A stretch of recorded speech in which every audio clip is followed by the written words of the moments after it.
So let's start. Wait for my co-host. أعوذ بالله من الشيطان الرجيم. أعوذ بالله من الشيطان الرجيم. أعوذ بالله من الشيطان الرجيم. بسم الله الرحمن الرحيم. صلى الله على سيدنا محمد وآله وصحبه وسلم تسليما. الحمد لله وكفى والسلام على عباده الذين اصطفى. أما بعد. In the name of Allah, the most gracious, the most merciful, I seek refuge in Allah from the rejected shaitan. May Allah bless our master, Sayyidina Muhammad, sallallahu alayhi wasallam, his family, companions, and give them peace.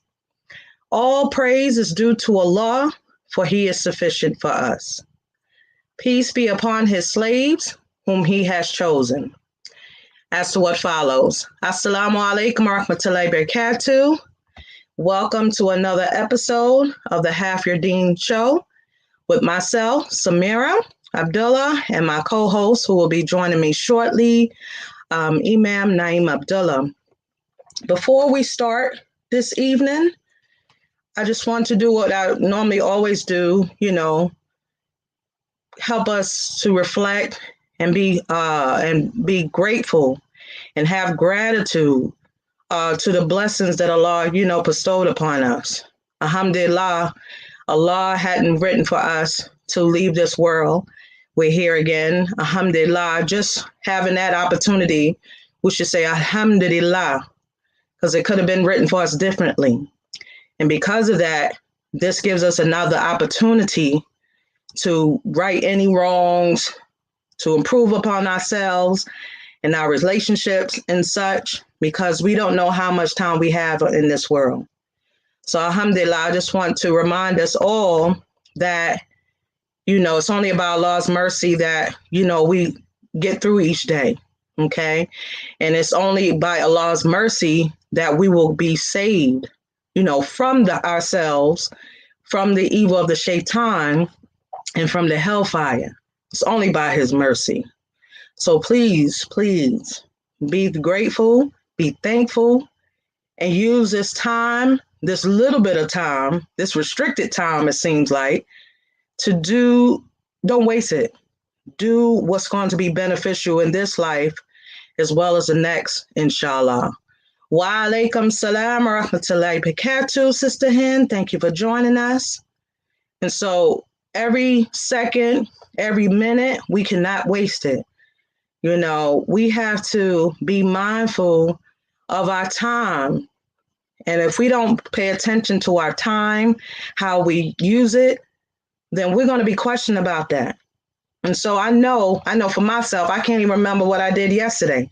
So imagine you living here for however many years Allah have you on this earth.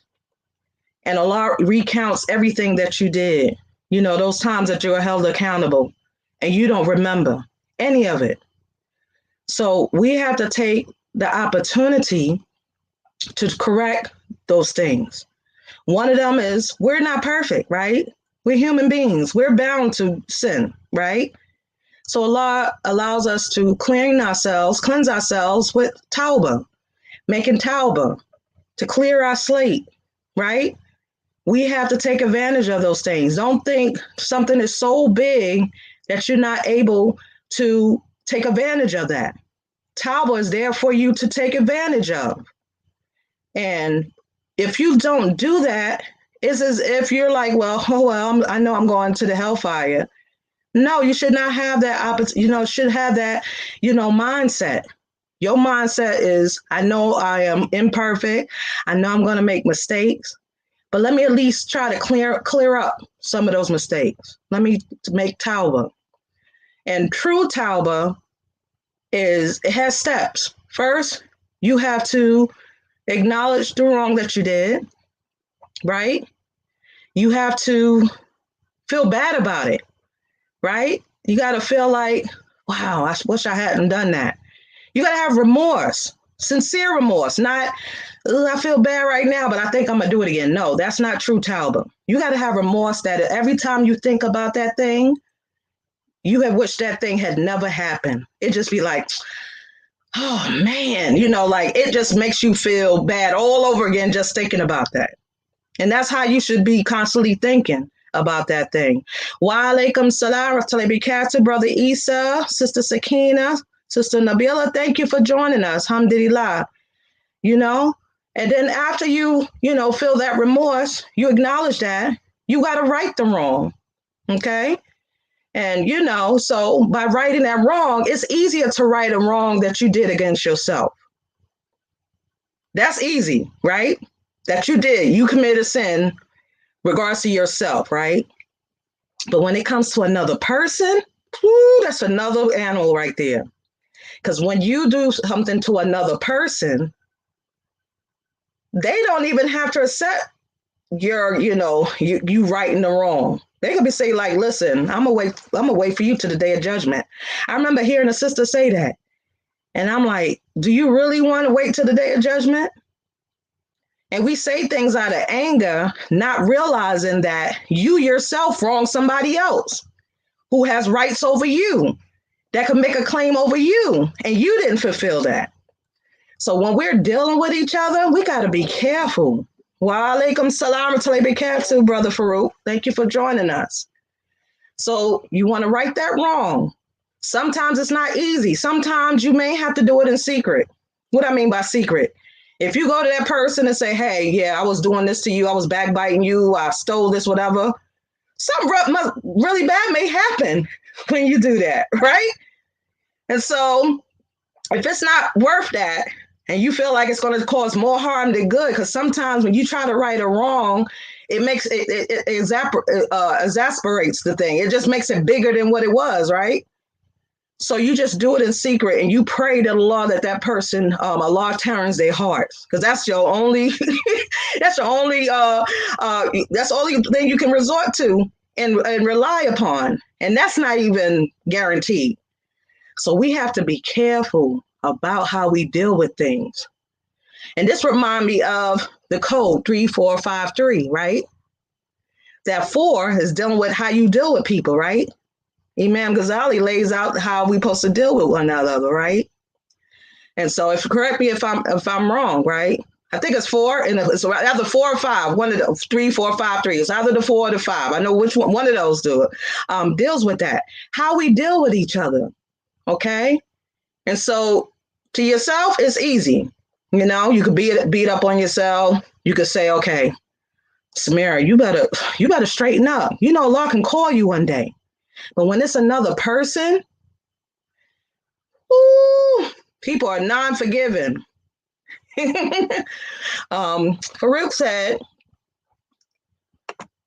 it says, forgiveness isn't all the time for the other person. It's the lifting the burden on oneself. Exactly. It's for you. Right. It's for you. And we, in turn, if someone does something to us, we have to have enough faith to be forgiving. Even though we don't like what have been done to us, it's better to forgive and let it go than to seek, recompense for it. It's better that way. Okay? Because Allah sees what happened. He saw what happened. He'll deal with it better than you can. Okay? So be thankful. Our time is short here. People are leaving here left and right. I just saw yesterday, subhanAllah, was it today? Was it yesterday or today? No, it was today. That I'm not sure if y'all know the sister. Her name is Aisha Limu. She wrote a lot of, translated a lot of books of Malachi books. And her husband just died. She just died last year, January 2019. And then Allah called her husband back this year. SubhanAllah. And it seems like, with couples, when one go, the other one follows. I know with my parents, my mother was called back to Allah, and not even like I want to say about 2 years later, Allah called my father back. So we don't know when Allah is going to call us back, and we don't even know the state that we're going to be in when He calls you back. So we got to thank Allah, praise Him, acknowledge His power, and just beg for His mercy that when He do call us back, we're in a good position, because that's not promised to us. We think, okay, I'm Muslim, I'm good. You looking at someone that may not be Muslim or not practicing and say, oh, I'm better than them. And they're the one that gets Jannah, you go Jahannam. You don't know your place. You don't know that other person's place. So let's please be mindful of that, because we have a short time. My co-host, he'll be coming shortly, inshallah. And we thought it will be a good idea to revisit or to have a part 2 of last week. Because last week's topic is so important, because that's not something that you just mention and it goes away. A lot of us, we are parents, full-time parents, part-time parents, a parent, regardless of, what the situation is. Alhamdulillah. Assalamu alaikum. Wa alaikum salam wa rahmatullahi wa barakatuh. Alhamdulillah. Welcome. Glad to see you. Alhamdulillah. Glad to be seen. Alhamdulillah. So a lot of us are parents, that is a station that Allah had written for us. And so whether your children are young, whether your children are grown or in between, you do have a responsibility. And so we want to revisit that topic from last week, because we kind of touched on some things about, most things about the rights of the children over the parent, but we really didn't take a lot of time about the rights of the parent over the children. And I feel like that is very important, because we don't know whose roles is what these days. You understand? Roles are all turned upside down. You don't know right from left. You don't know. So Islam never changes. And that's the beautiful thing about Islam. Our way of life never changes. It doesn't matter what time period that we're going to be in. It doesn't change. And if we follow it to the best of our ability, it safeguards us. SubhanAllah, I was thinking about, how to approach this topic for today. And Imam Amin, this morning I was listening. The first thing that before he started the dars regarding, I think it was Tayammum, if I'm not mistaken, he had mentioned like the reason why things don't work right is because you're not using the tools. You're not practicing. We have everything at our disposal, okay? We got so, many things at our disposal. We got hadith, right? We got a hadith, the sayings and actions and, words of the Prophet sallallahu alaihi wasallam, right? And we have the scholars. We have the sahabas. We have the top sahabas. We have the tabi'in. We have all these scholars. And we know exactly what's going to happen before we leave this earth. We have all this information at our disposal. But we just don't get it right.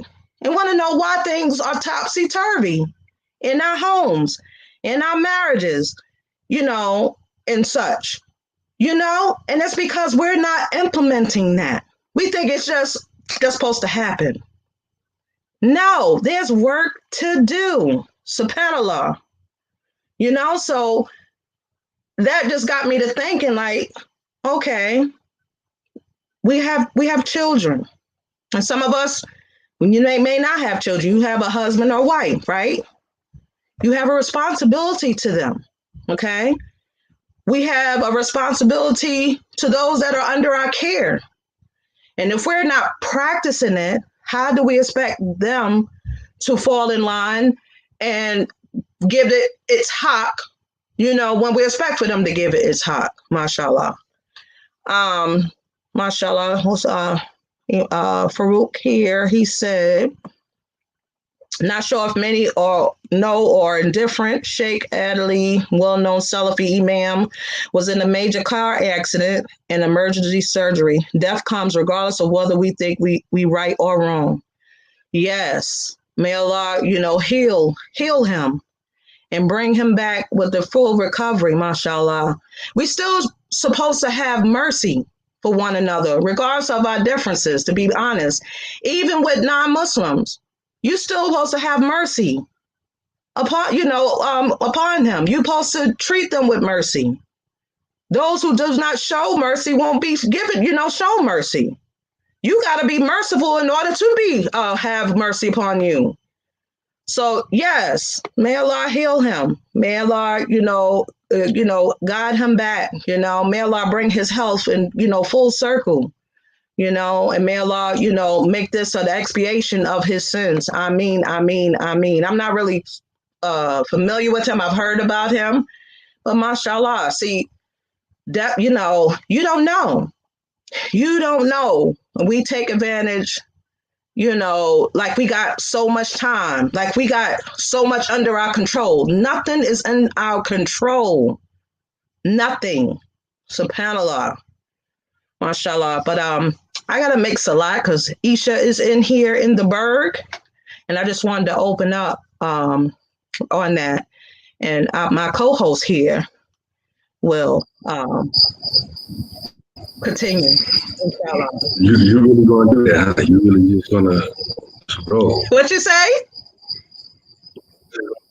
You really? Yes, I'm going to roll. My Lord God, right on me. I don't know what you talked about so What you say? Or nothing. I don't know what you talked about so far. Nothing. We were talking about. I said that we are doing part 2 to the topic that we spoke about. Oh, you didn't hear. I'm sorry.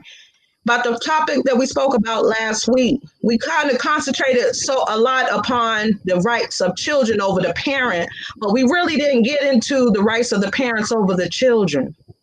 So I want to kind of get into that because we kind of glossed over that, but we didn't really get into that. So I want to pay some attention to that. Okay. All right. Okay. So you got this? You got the wheel? I'll be back. I don't know if I can handle it. I'm kind of new at this thing. You are so. Bye. Assalamualaikum. Wa alaikum salam wa rahmatullahi wa barakatuh. Alhamdulillahi rabbil alameen.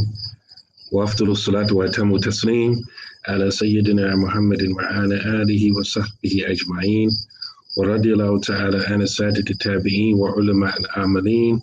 وأئمة الأربعة المجتهدين ومقالدين إلى يوم الدين. Assalamu alaikum rahmatullahi wa barakatuh, everyone. Alhamdulillah.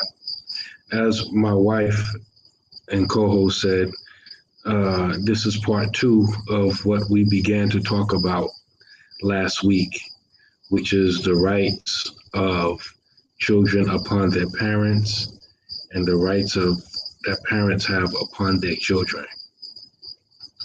Alhamdulillah. Before we really dive right into it, I just want to kind of summarize or highlight some of the things that we mentioned last week, or at least one of the overall or overarching points. I think in general, if you can sum up what the rights that the children have over the parents, or the job of the parents with regards to their children, it's a matter of protection and rearing and teaching. Allah subhanahu wa ta'ala,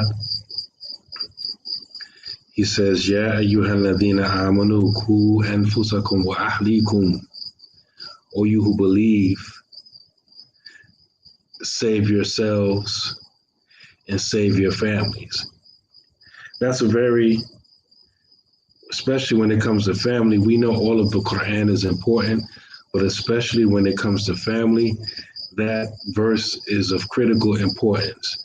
And it's easy for you to remember because it's chapter 66, verse 6. So 666. So if you want to remember, O you who believe, save yourselves and your families from the fire. When you dig into the meaning and application of that verse, when Allah says, save your families, He says you save your families by teaching them adab. And teaching them adab, that's not like really even a good translation because really he says be ta'lim, be ta'deeb, be by teaching, by education, and by instilling or rearing or raising them up.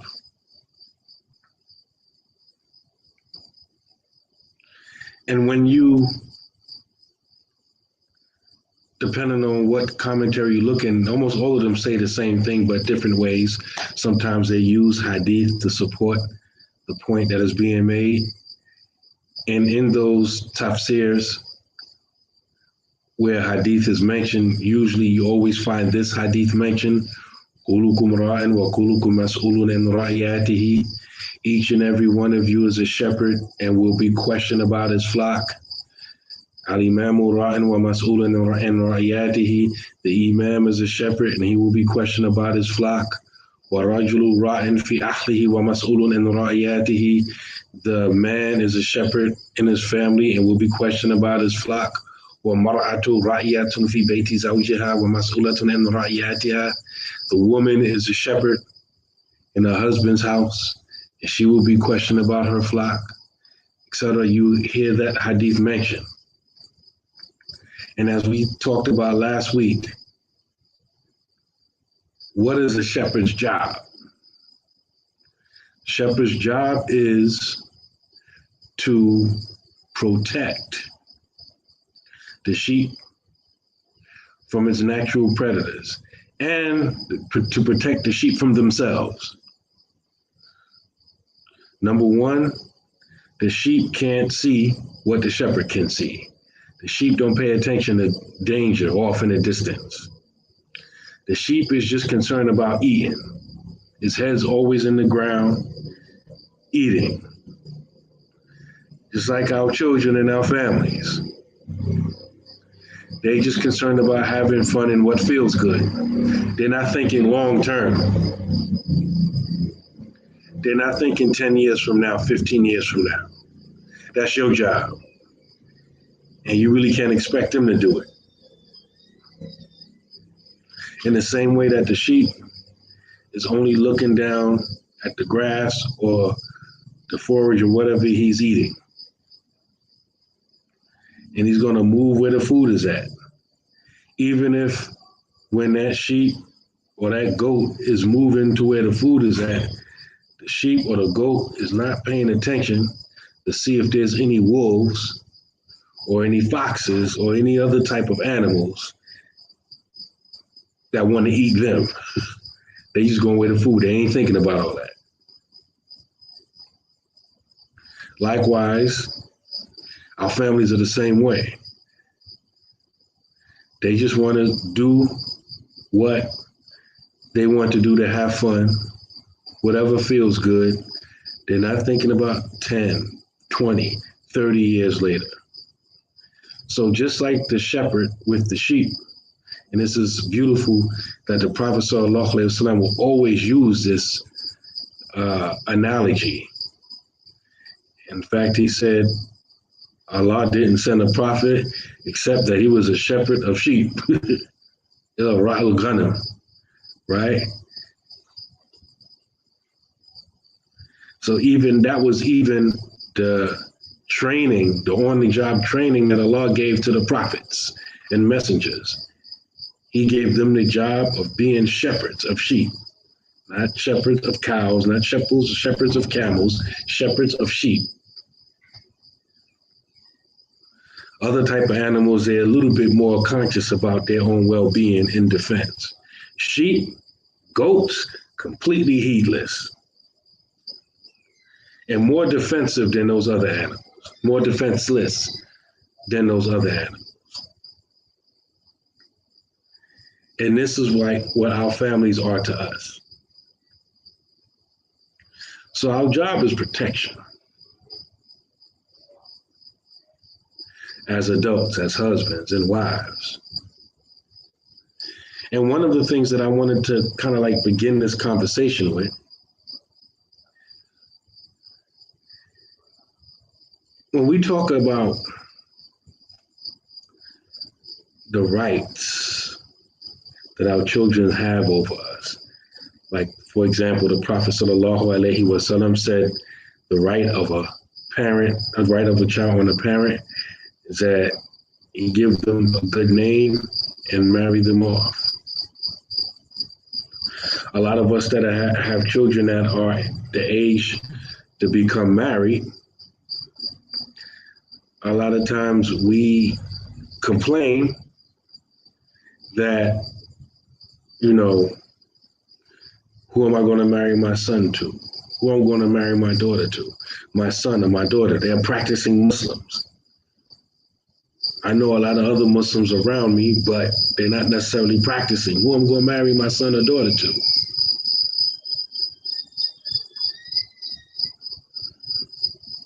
Sometimes it's like it's more than a full-time job protecting your children from being sucked up in the society in which we live. Farouk said, great point, Imam. You making me hungry. Come to think about it, I just had some goat earlier. Issa said, you look good, man. You must be feeling better. I'm actually am feeling a lot better. I've been laying up all this time. I haven't been going anywhere. Just, you know, getting a lot of vitamin C and rest and just laying up. Alhamdulillah. Is something chirping? Yes, those are crickets. I'm outside. And they're extra loud tonight. So that's what you hear, crickets. One time we was doing the show, a cricket jumped right here on this porch with me. Alhamdulillah. But I want y'all to think about that. The job, protecting your children from what? The hellfire and those things that will lead to it. Ku anfusakum wa ahlikum nar. Save yourselves and your family from the fire. SubhanAllah.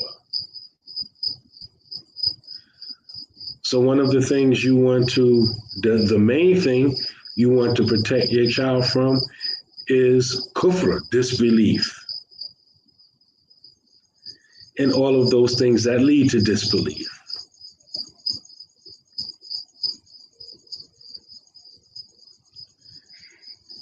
And that's more than education.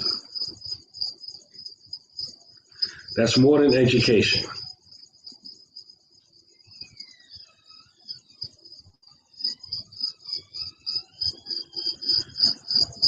Because you have some of the most highly intelligent, learned, common Muslims in America. A lot of y'all don't realize that. Like you come to, you know, the Muslim lands or countries that have a high percentage of Muslims, you find that they're Muslims, they're practicing, but they may not necessarily be able to give you textual evidence for doing what they do. It's just part of the culture. It's just part of the culture. You know, in our society, you know, the average Muslim can say, hey, it's such and such a so and so is in the Quran, or such and such a so and so is in the Hadith, or it's in Sahih Bukhari. A lot of times we jack up the context or whatever. Sometimes we delude ourselves into thinking we're scholars, but at least we know that it's in the Quran, it's in the Sunnah. Farouk says, I sometimes feel it's harder protecting my children from other Muslim children than the kuffar. They are at times more influential. I agree 100%. I agree 100%.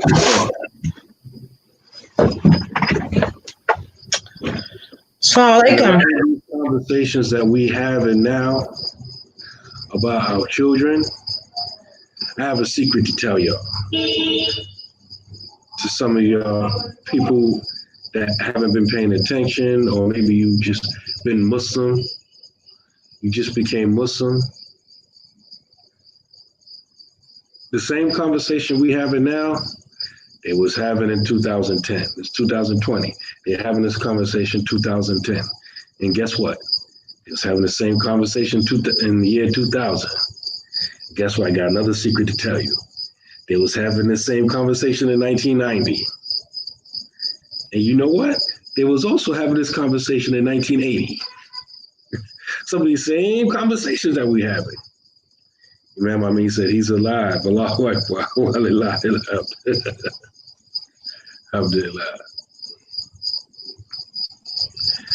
A lot of these same conversations that we're having about protecting our children,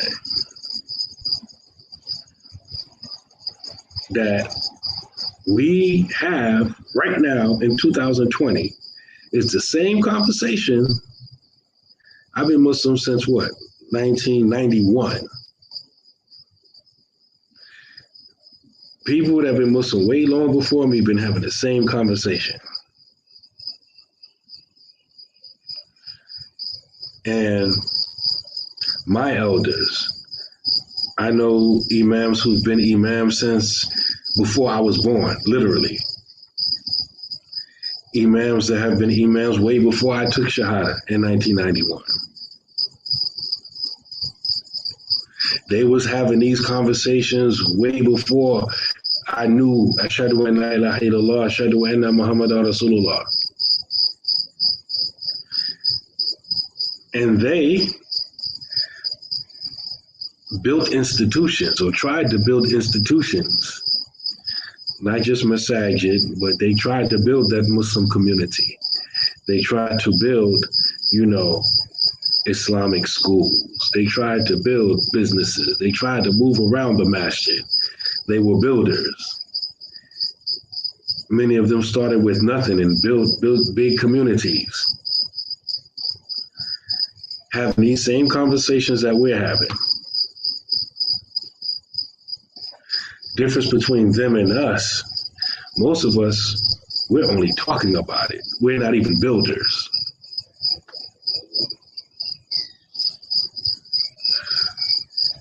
At least them, they didn't have Zoom. They didn't have YouTube.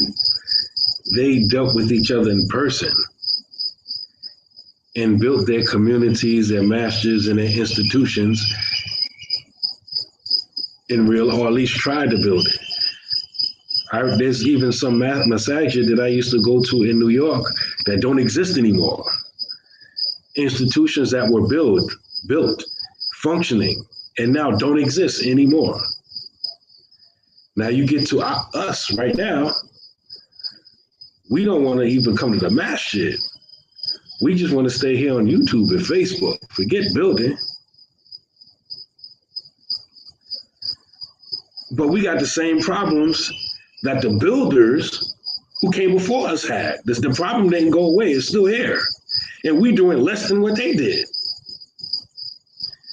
And those of us who are talking about solutions are talking about the same solutions that they had.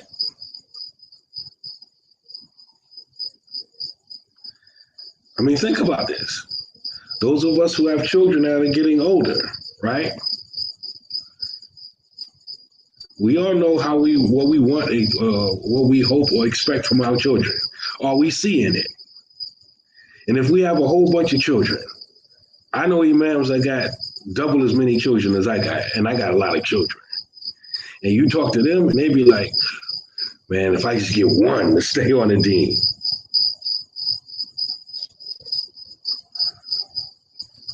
That's amazing. These are imams who built masjids, who started Islamic schools and been putting in work and still putting in work right now.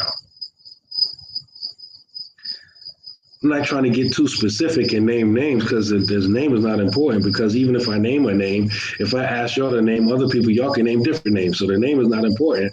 But I remember an imam who, was an imam when I first took Shahada. I'm in prison.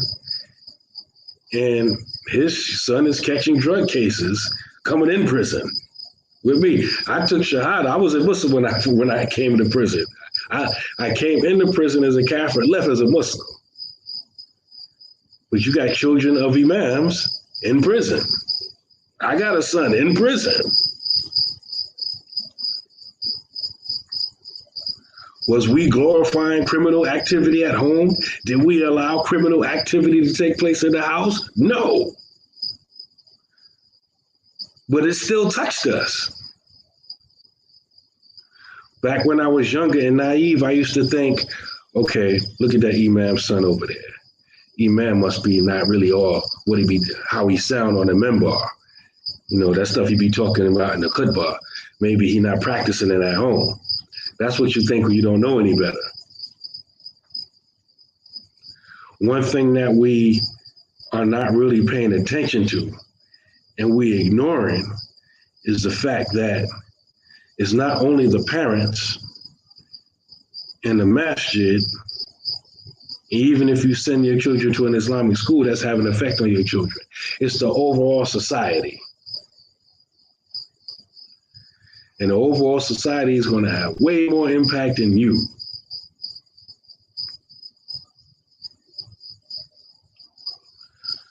Who said, but it didn't work unless it was a cult. I reminisce on the potential Imam Jamil Amin had to go in ATL. Exactly. And that's my point. A lot of it didn't work. And those that did work, it lasts for a short period of time. Cult or not cult, right?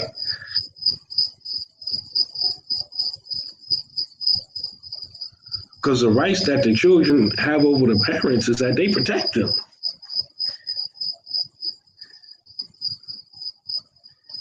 And it don't look like we doing a real good job of protecting them.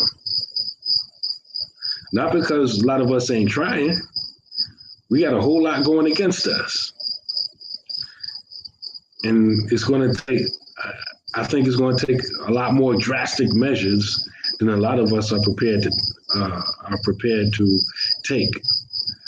Because a lot of things that we saying and say, oh, if we start making a list of things we can do to protect our children, I guarantee you about 80-90% of what you're going to mention was already done already.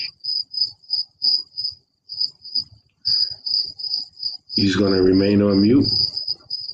I'm holding it down for you.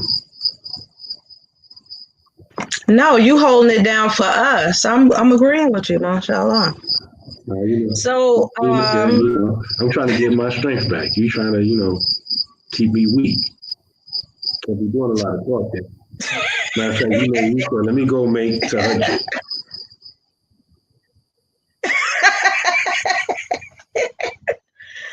So, Paula, what did you leave off? Because I didn't hear what you were saying. I just heard the last part. What did you do while I was going? I wanted to spend more time talking about the rights that parents have over their children. But I kind of like went back a little bit and I started talking about how our job as parents is really to protect the children. And it's actually a good segue into the rights the parents have over the children. And I say it's a good segue because if the parents aren't or can't do their job, to protect their children, to give their children their rights, the parents aren't going to get their rights from their children. That's true. You SubhanAllah. you can talk Quran and Sunnah all day. The average child growing up, and as a Muslim, don't care nothing about no Islam, and that's the truth.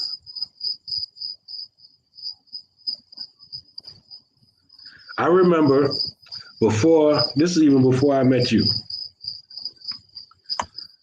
I was helping out an imam, and I was teaching classes at his masjid. Now, I was just, when I was preparing for this show, I was just actually thinking about this. And, I haven't thought about it in a long time, right? This masjid was, in the association of Imam Warthadi Muhammad. This is in the mid-90s. And I'm in my early to mid-20s. I'm like 23, 24 years old, right? This is not my home masjid. I was always part of Masjid Taqwa under Imam Siraj Wahaj, but I was also helping out at this other masjid. So I started teaching classes there. And because I was young at the time, a lot of the elders, they invited their children to come to my classes. And so these are children that basically grew up in Islam.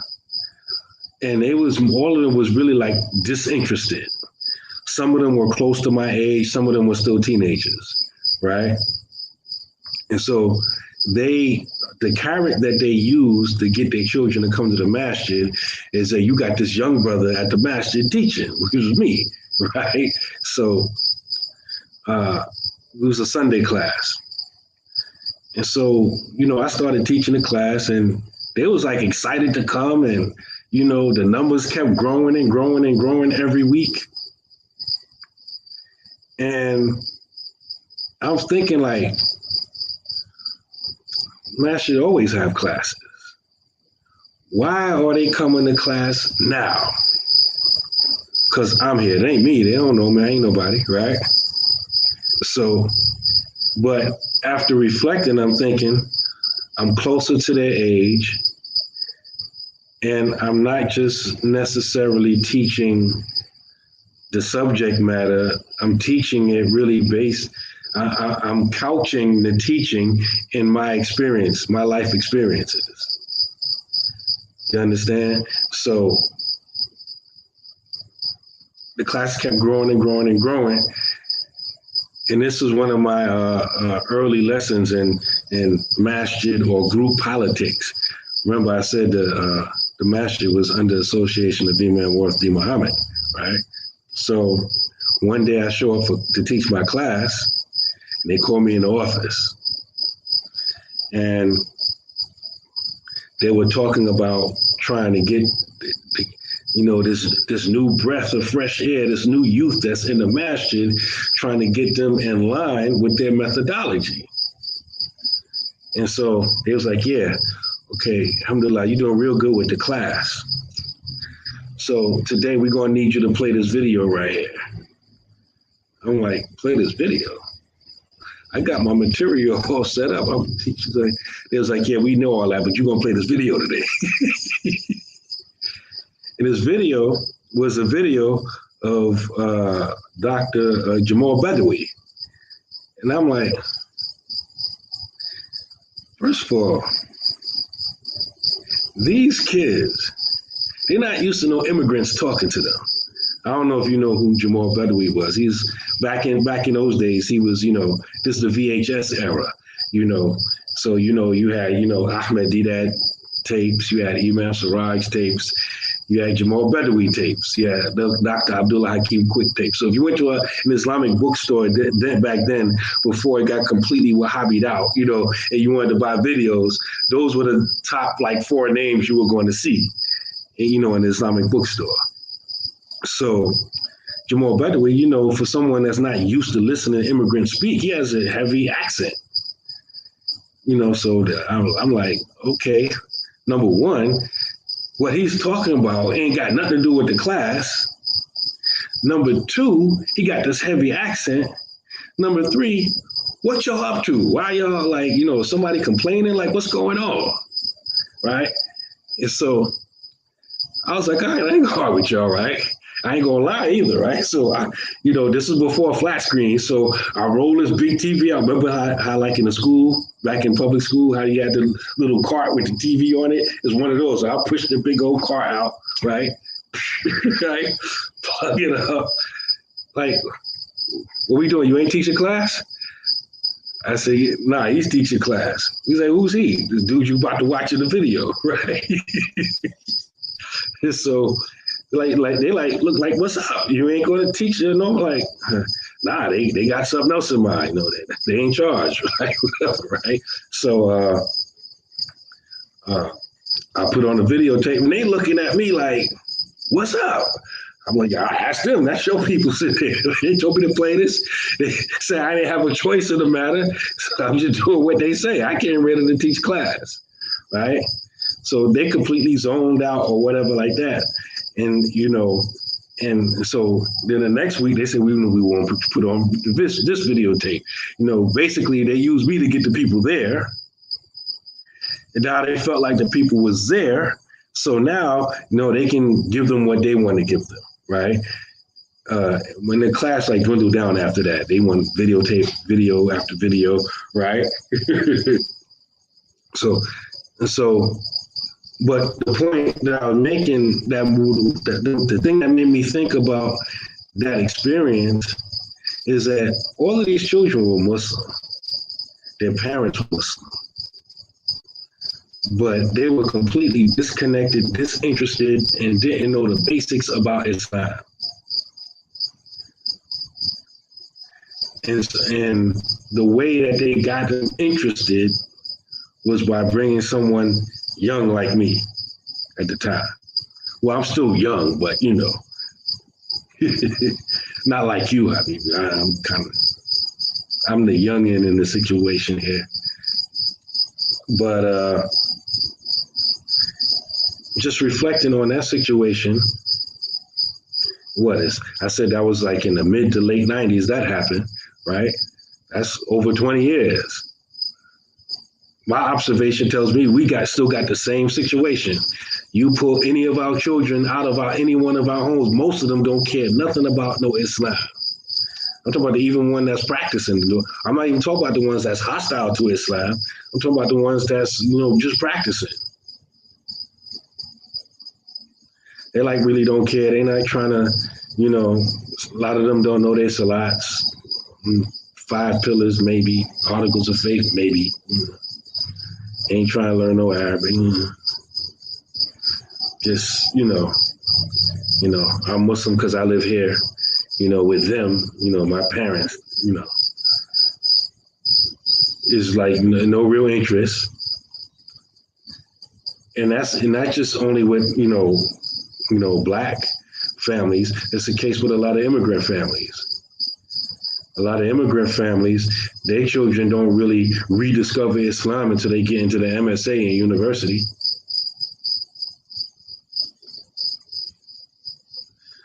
So one thing about the society in which we live, it's the antithesis of Islam. It's things in place in society, active and passives, covert and subtle, which doesn't engender like desire, love for the deen. That is so true that you mentioned that. Like, our deen is based on the book, is based on the sunnah, the rightly acting scholars of Ahl Sunnah wal Jamaat, and Qiyas, right? And so if we're not serious about that, learning that, internalizing that, and we're not transferring that information to our children or make it important for them to know, then how do we expect them to be interested? Like for instance, our girls, Allah says clear and this kind of deviate from what we're talking about, but just this is we hurt our own selves. We be shooting our own selves in the foot. Allah clearly says in Quran about the hijab of a woman, right? Clear. The famous ayats in Quran, Surah Azab, we know the verses, right? But we'll find every excuse not to follow those verses, right? It's like we use the deen to get out of the deen, like we mentioned, the other week, right? So I don't have to cover as long as I'm covering. Don't matter what I have on. It does, right? And so when you're so laxy-daisy with that, and people don't want to talk about this, and it's okay. They always say, well, that's not important. It's not as important as a keta. You got to have your keta down. You got to have all of it down. I agree, right? But it doesn't change the fact that you're supposed to cover. You're supposed to wear hijab. You're supposed to cover your aura when you're in front of men that not supposed to see you in a certain way. That doesn't change that situation. As I stated in the beginning of this, show, the deen of Islam does not change because the time has changed, right? So with our girls, why are they so comfortable wearing tight clothes?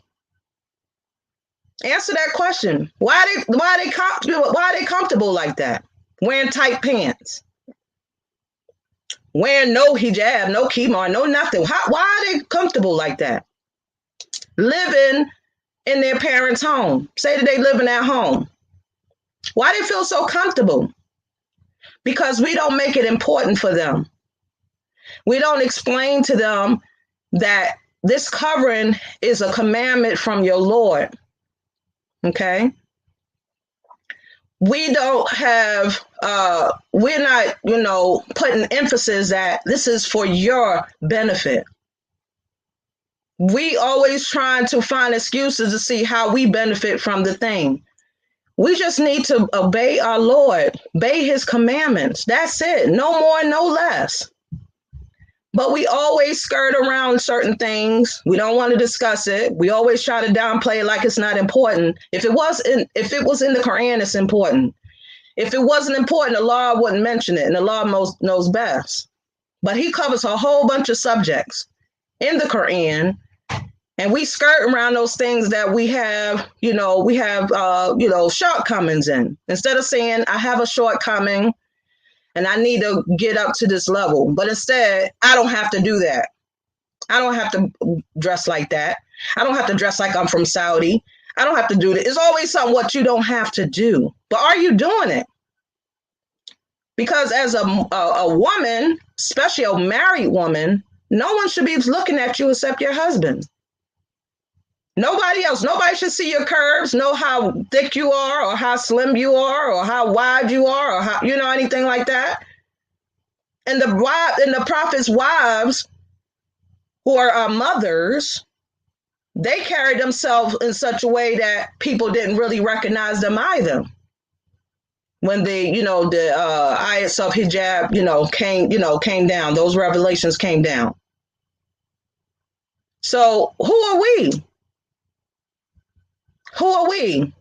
Are we trying to live through our children and say, hey, I don't want them to be so restricted and I don't want them to feel like they just can't do what they want to do. They shouldn't have to do what they want to do. They shouldn't even want to just do what they want to do. They should want to do because Allah commands them to do it. And then we turn this into a gender thing. Well, the men always talking about us hijabs. What about their hijabs? It has nothing to do with the men. This is a commandment from Allah. Do you care what Allah commands us to do and not to do? So if it's not important to you, it's not going to be important to them. If your role as a parent is not important to you, it's not going to be important to them. They're not going to see any the importance of honoring them. Like we mentioned last week, honoring the parents. The honor of a parent is right under obeying Allah and obeying his messenger. Did you know Surah Luqman, chapter 31, ayat 14, Y'all need to read that verse. Y'all need to read that verse. Now we say we follow the book, right? In that verse, Allah had mentioned that Allah himself says, be grateful to me. Like we should always be grateful to Allah, right? And then in the same sentence, he said, and to your parents. Are our children grateful to us? Are they grateful to Allah? Do we show them that importance? So when you are teaching your children, we have to embed in them the importance, the purpose of this, not just movements and, robotic movements. No, tell them why it's important. Why do we have to pray 5 times a day? What does that benefit you? How does that benefit you when you're praying 5 times a day? We have to explain that to them. We can't telepathically give them the message and thinking that they're going to understand just because we tell them to do something. And it's more than just teaching them. They have to be in an environment that supports that. And that includes the home, but it don't stop there. When you look at all of these places where Muslims have been for hundreds of years, 1,000 years, you find that the education system supported that.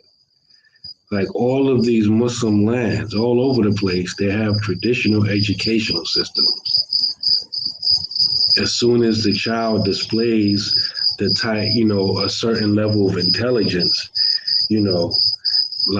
they start memorizing the Quran.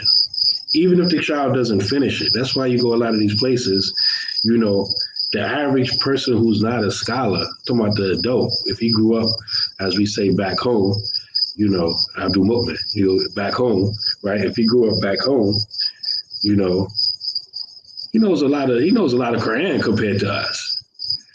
Because that was part of his early education. Maybe his parents didn't even want him to or her to become a scholar. But just that's what people do, unless the parent, we live in post-colonial times now. All of these countries have like a conflicting education systems. You have parents who, in their mind, okay, I want my children to, have a good job. That's more important. So, I'm putting my children in a secular school, and I'm going to send them to Europe or America. You got that path. And then you also have the other traditional, in some places is more underground than others, but, and some parents mix it up, right? So a lot of children, their first education was in the Quran. They may know a few Jews, even though they're not necessarily trying to be scholars. Their parents didn't have that mapped out for them. And then usually when they get around 7, 8, they start memorizing these little basic texts that's teaching you about the Fard Ayn, especially with regards to purification and prayer. So by the time that prayer becomes mandatory on them, they already know it. Not only know how to make it, but know what invalidates it, and et cetera, et cetera, et cetera. They know all of these things because it is just part of the tradition, learning tradition, part of the culture. We don't have that. We have hodgepodge. As Imam Amin says, microwave Islam. We have the parents trying to do everything. At best, you send them to an Islamic school that you have to pay for. But nothing else in the environment supports that. And so the environment has to support it. Remember The Wire? Yeah. I forgot what season it was, but it was the season about the kids, right? And the guy wanted, he got a grant and he wanted to try to study the kids from the hood to try to see which ways that he can intervene in order to, basically stopped him from going to the streets, whatever. So if you remember, it started, his mind when he first started is, we're going to the high schools. They told him it was at high school. And by the time they're in high school, they're already lost. What are you talking about? It's like junior high school, they was like, you're almost too late then, but okay, we'll start there, right? That's deep, right? And then, they went to the junior high school and everything like that and set up shop, had an alternative class. It's the same thing. That's real. And it ain't just, I'm not just talking about the streets and all that. I'm talking about the deen. A lot of us wait too late to instill deen. Or sometimes we wait till it's too late before we realize that what we were doing ain't enough. It has to start earlier than that. You can't be like 13, 14, all right, sit down, we're going to get real serious about this deen. No, man, 13, 14, they supposed to be praying their 5 salats already. And not just praying them, knowing it. Knowing what invalidates it. Knowing the conditions. And that's just the prayer. We're not even talking about the more important thing about having a proper belief. SubhanAllah. Right? So this stuff has to start early. And the infrastructure in the United States is not there for that. Even if you're part of a community that does have, masjid, school, you live near the masjid, everything is perfect for you. You're still in the overall society where you can't block it out. You got phones with internet on it, TV, and you're still a minority. Even in that situation, if you have the money to move to a community that's already established, that has the education in the schools, and you can afford all of that, you do all of that, you're still a minority. And most of us can't afford that. And those of us who are trying to build it, the problem we got is trying to convince everyone else how serious it is and how none of us ain't doing enough, and we already too late. Exactly. How many more casualties of war got to occur for us to build? As a parent, a lot of, there's a lot of parents that, have young kids, young children. They may be, just be, little even beyond infancy, toddlers, 1, 2, 3, 4, 5. In that case, what those parents do? Do they wait around and see if something's going to happen? You can't but do so much on your own, right? Financially, this game is rigged. You know what I mean? Like, it's like, what do? Do you wait for land to come up with some dollars? You already trying to build, but nobody see the vision. Do you lose your kids in the process? That's not fair to them. Do you lose your kids? Because nothing is there built for them. And you're supposed to wait around, but then you're told, listen, we trying to build here. Okay, we building, but I need something now. There's nothing established now. I need something now. As you stated, you wait till it's too late. We supposed to be teaching our babies young. The children, they develop a good vocabulary by the age of 2. You understand? By the age of 2, a young child can communicate with 3 words, a subject, and a predicate, right? They're able to put, words together to form that, right? A sentence, a complete sentence. But what about their deen? What is there to enhance them on their spiritual side? What is there? Because then you have the parents, they got to work. You understand? They got to, make sure that, the children have, food, shelter, clothing, insurance, things like that, which takes them away from really, engaging with them. So this thing is not an individual thing. It takes a group, a serious group. So that means y'all got to be in each other's lives like a family. Muslims are a family. We're supposed to be like a family. We're not blood, but we are more thicker than your own blood relatives that are not Muslim. That's what it's going to take. We got to get out of this mindset. I don't want nobody in my business. Usually the reason a person say that is because they're doing something they know they're not supposed to be doing and it's about to get exposed.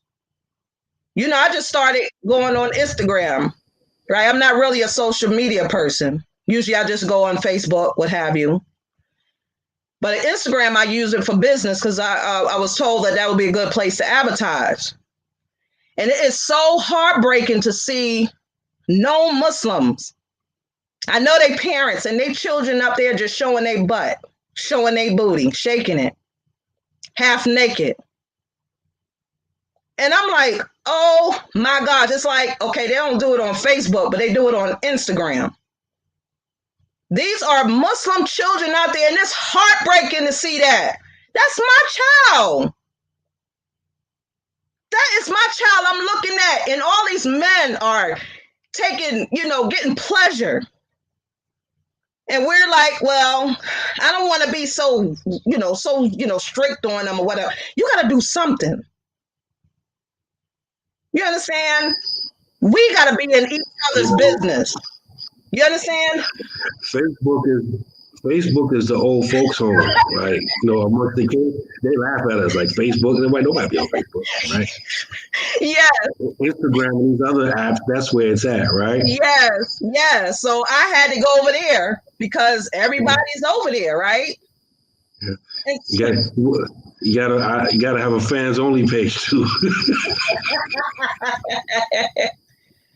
And this is like, subhanAllah, and these are kids that grew up in the masjid, was wearing their little kimars, like I see here. Farouk says, speak on it, Imam and Samira. Dilemma: you separate your teenager children from other Muslim children because the other child and family is going wayward, but they grew up together as kids, only to get grown and hang out with the same kids you were trying to save them from. Now, all you can do is advise. 2, how do you advise the new Muslim about rearing children when they are romanticizing that they think as long as baby Aisha is wearing a hijab at 3 years old, she's going to be fine? How do you advise? SubhanAllah, I have so much to say about the first one. I'll start and you can finish off, Imam. We are supposed to raise our children so that when they become of age and get into the world, no matter what comes at them, they know how to interact with people. That's how you. That's like the word slips my mind. That's what we our intentions regarding raising our children.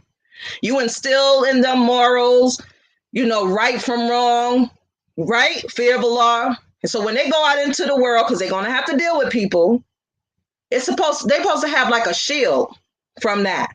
So anything come at them, they'll remember, okay, Abby taught me such and such and so and so. What happens? They forget about what and Abby taught them, right? They forget. We have to constantly be in their heads. We got to tell them that we love them. We got to tell them that you don't need no one but Allah. A lot of our children look for acceptance from other peers, from other people that they don't even know, just to feel good about themselves. That's a big thing in Muslim communities and non-Muslim community. These children are looking for attention. What are they lacking at home that they want attention from someone else? Think about a little girl. She like older men. And you're like, what? Well, she's young. Why she want an older man? Because her father wasn't there. Her father wasn't there to tell her that he loved her. Her father wasn't there to teach her how a man's supposed to treat her. So she feel like I'm gonna go look for a substitute of that so I can feel love. That's why they got this thing called baby, my daddy, because what my sugar daddy, right? Sugar daddy. He takes care of me. But the difference is for sexual exchange. And let's not fool ourselves. Our children are out there. They're having sex out of wedlock. Why do they feel they have to go to that extreme? What are they looking for? What are they searching for? Just like you as a new Muslim, you just came into the deen, you wasn't born, you were searching for something. You were searching for peace. You were first searching for a completeness in your life. You were searching for, like, what is it that makes me get up every day? Right? That's what Islam was for you. We got to make that for our children. And we have to build a community that we are together in this. So if they can't come to Umi and Abby, they can still go to another Muslim family and be advised. But we don't want people in our business. We don't want nobody in our business. That's a problem. But quiet is kept. Everybody's already in your business because, with our generation, we don't want nobody in our business. But your kids is telling everybody business. They don't think like us. They're not wired the same way. There's a complete stranger that know everything that's going on in your house. They opening up to them more than they opening up to you. There's a complete stranger probably know what you ate 1 hour ago in your house. Because your son or your daughter just got online and says, I hate Umi and Abby. Damn fried chicken again. Right? Or whatever. They just hate us just to hate us, right?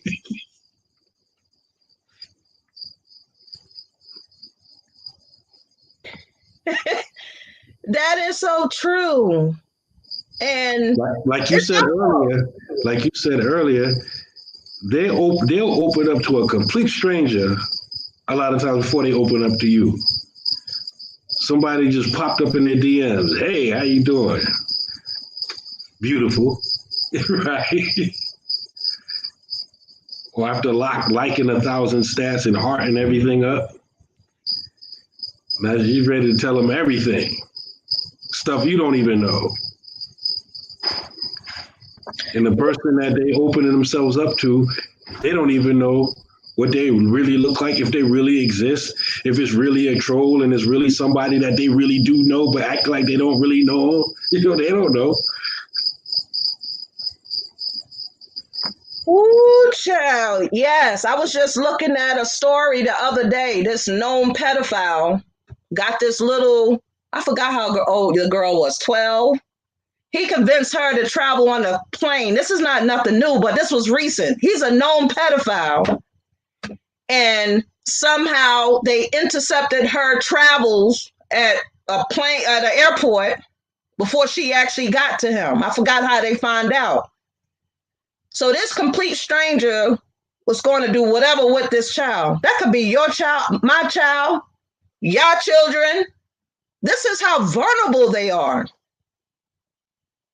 And they think they know everything. Okay? But back to what we always talk about, and Imam Luqman always talk about Jamaat, right? We got to redefine, we got to define that for each of our situations. Okay?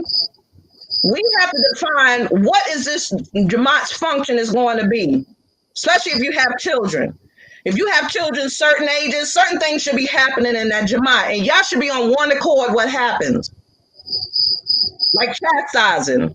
Like I should be able to chastise your child just like you be able to chastise mine. Because that child is going to know that I'm not going to be getting away with anything. And someone is always going to be checking me. And that should, that should straighten you up. But because of the overall society, when they get in the mix with it don't matter anymore. because there's no rule. Yeah, not little boys too. Boys and girls. We saying girls, but boys too. You understand? So it's like we gotta define like how we gonna do this thing. Like we have the emails, round table, and it really like, and that's just my shortcomings. Well, I give me patience. When I see people coming in like, okay, so what we gonna do? All right, come on, let's we need to sit down and write down what we need to do. We already know what we need to do. We're not doing it. You just happen to pop up on one show and thinking like, y'all keep talking. What do you have to bring to the table?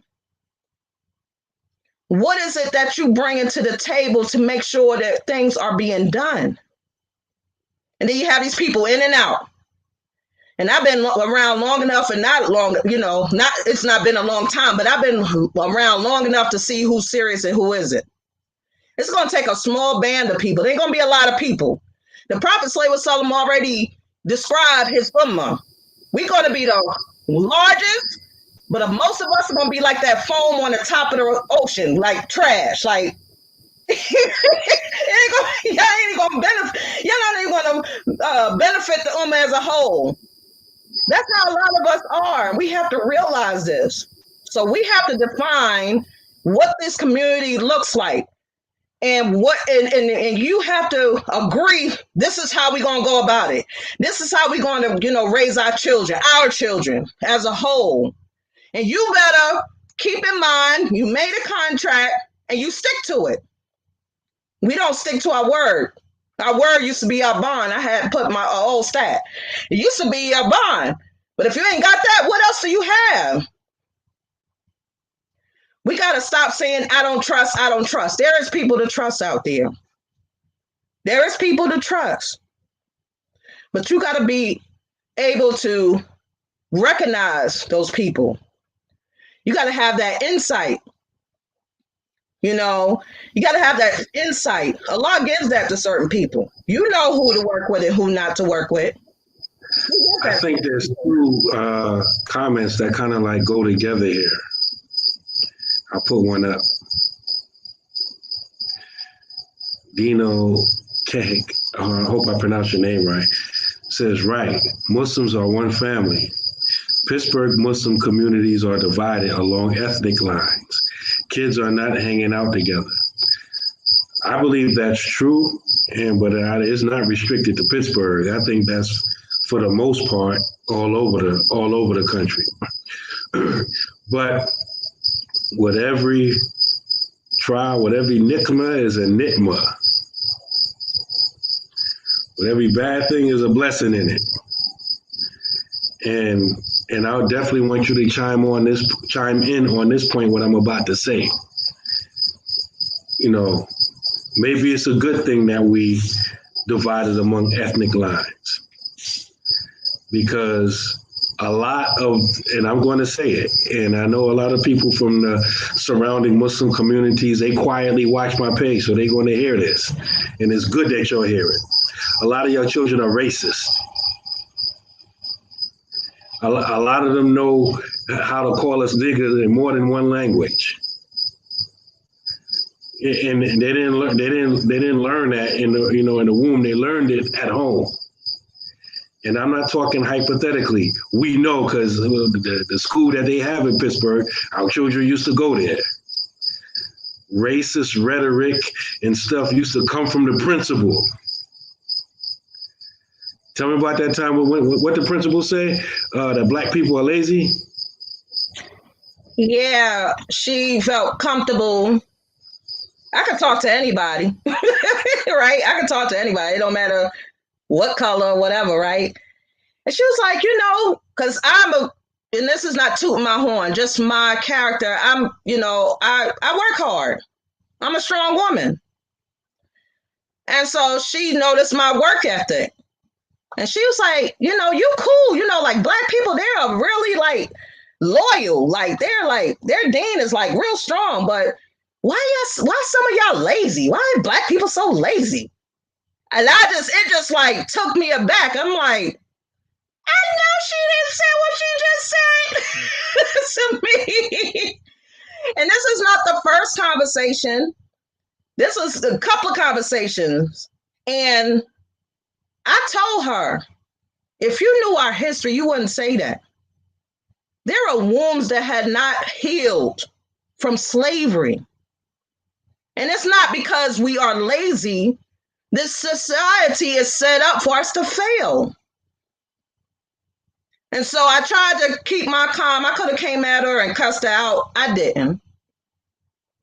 But they recognize that us, our potential, right? They recognize our potential. But at the same token, why y'all lazy? So you're looking at the blight in our communities and things like that, which we don't like and accept. Most of us don't like that. We want to change those conditions. But they don't see that. They see it from their lens. Like, I came here from another country. What's wrong with y'all? But what they don't tell you is when they come from these other countries, they give them a stipend to get set up. On top of everything that we get, a lot of them, a lot of different countries, they get lines of credit from banks in their countries. Sometimes they get grants, loans, whatever that they keep real quiet about. On top of the stuff that everybody else here can get, like welfare and everything else, right? And they don't see, or they choose to turn a blind eye to the systemic impediments that's placed in every aspect or realm of human activity. That, because in this type of society, you got to keep somebody at the bottom, somebody at the top, and everybody else is in the middle, right? But I mentioned that in connection to this comment, because we talking about protecting our children, keeping them in the deen. It's hard enough now, just amongst us. Now you put them in an environment with immigrants, and the majority of them, because you gotta satisfy the not Orleans. We know not all, right? Not all adults and not all immigrant children are racist, right? That's true. Not all. I'm not patronizing, but I'm being honest, right? I'm cool with a lot of them. We friendly and we talk straight up with each other. But even they will tell you that a lot of them are. And so it trickles down to their children.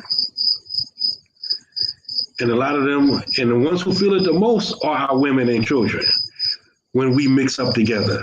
So you take a child who is having a hard time holding on to Islam, and then you put them in an environment where they get made to be treated like second-class citizens in Islam. So subhanAllah. Nah. So that's actually, in my mind, that's a blessing. And I think it goes together with this comment right here from Farouk. In my community, the first Islamic schools were created by immigrants to house their wayward Muslim children. And a lot of times they treat it like a Sunday school.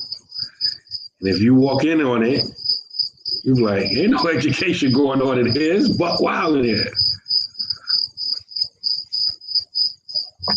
SubhanAllah. So we have to, every community has its issues. We have to deal with ours. And alhamdulillah, you may think I'm crazy for saying this, but when that killing, that murder happened, that opened up opportunities for us to engage and come together and make plans. Okay? That helped us to galvanize, our ideas so that we can start becoming serious about this thing. And may Allah grant us tawfiq. But it's not no easy task. We got to lay down the foundation. We always talk about this, laying down the foundation. We have to leave something here so that our future generations, our children, can, continue the work. Our children don't want to continue the work. They don't even come to the masjid. If we leave it up to them how they're conditioned, there'll be no masjids. There'll be clubs. That's what there'll be. There'll be clubs. They'll be smoking weed up there. It'll be a trap house. The mansion will be a trap house. Right? So we have to get like-minded people and build this thing. And that means sacrificing your mind, your time, your money. Listen, it takes sacrifice. But you got to recognize that the other person, that they're really serious. You know who's serious and who's not. You know. So when people duck their head in and out, oh yeah, all y'all doing is talking. We're collecting money, not as much as we should be doing on the Imams Black Round Table, right? Black Imams Round Table. But we're raising funds, right? Wasn't doing that before. We weren't doing that. Somebody like, okay, what are we going to do with the money? Stop worrying about the money. Just worry about the actions that require for people to give money, just to give. That's a jihad for some people. They're not used to giving. They're not used to building. They're used to begging. They're used to going to somebody else and ask for, their needs, to answer for their needs. That's what we have been accustomed to, and we got to get out of that. We should go to Allah for our needs and be satisfied what he has written for us. But at the same time, tie your camel, because you have a responsibility, right, to be here. And so we kind of got off track about the rights of the parents over our children. If we're not right, they can't be right. And we got to be honest. I'm not right, but I'm willing to right my wrongs. I don't necessarily think we are off track, because the reality is, as Muslim parents, we ain't going to get our rights from our children if we don't raise them right. A lot of us have children growing up with us right now. We're not getting basic rights that don't take no effort. Like saying assalamu alaikum, right? The average young person that's Muslim will walk into a room full of adults and just stare at everybody like they stupid, waiting for the adults to give them greeting first.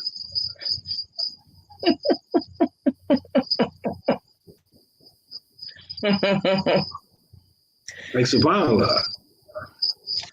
That's why I said we gotta be able to check each other.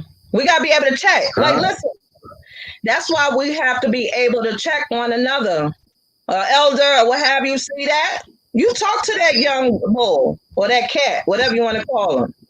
Like you do, what the rights of the Muslims are when you walk into the room. You understand? Because some of them don't know, because their parents don't have that to give them. Or their parents don't care. You have some parents that don't care. Their children are cash cows. The only reason why they have their children is because they collect welfare for them. They collect child support. That's a lot of these kids are there for. And then when that child go buck wild, and I'm talking to the mothers, now they want to send them to their father. The father been begging for their child. Oh, you can have I'm at Salah now. She's getting out of hand. I can't handle her. She's pregnant and everything. Let's talk about that. But keep her away from your new wife. Right? But it won't always be the parents that are weird. It's just something weird, because there's some children that grew up in households where these things were taught, and they act like they was never taught before. Like in the same way, like the example I always give, you have your local imam or teacher or whatever teaching something every time, or the whole every week or whatever, regularly, right? Then you get a guest sheikh to come in from, I don't know, Islamistan, come through and give a lecture, right? And he's saying the same thing that the imam been saying, and the people be sitting there like, MashaAllah, Sheikh. Put the on the Sheikh. You see, now you know how to say right? Sheikh. Oh, Subhanallah. Man, we need people like you like this, man. See, we ain't been getting that. And the imam sitting there, Steve, like, I've been teaching you the same thing. Like, whatever. He just said, whatever, right? That's in the masjid. It'd be the same thing in the house. The parents be teaching the kids over and over again. Don't, this is the way you do it. This is proper etiquette. Okay, whatever. They sit there, don't understand it, right? And then that other person come from way far away, way when they teenagers, early 20s, like, subhanallah, I wish I would have learned this when I was growing up. Like, what?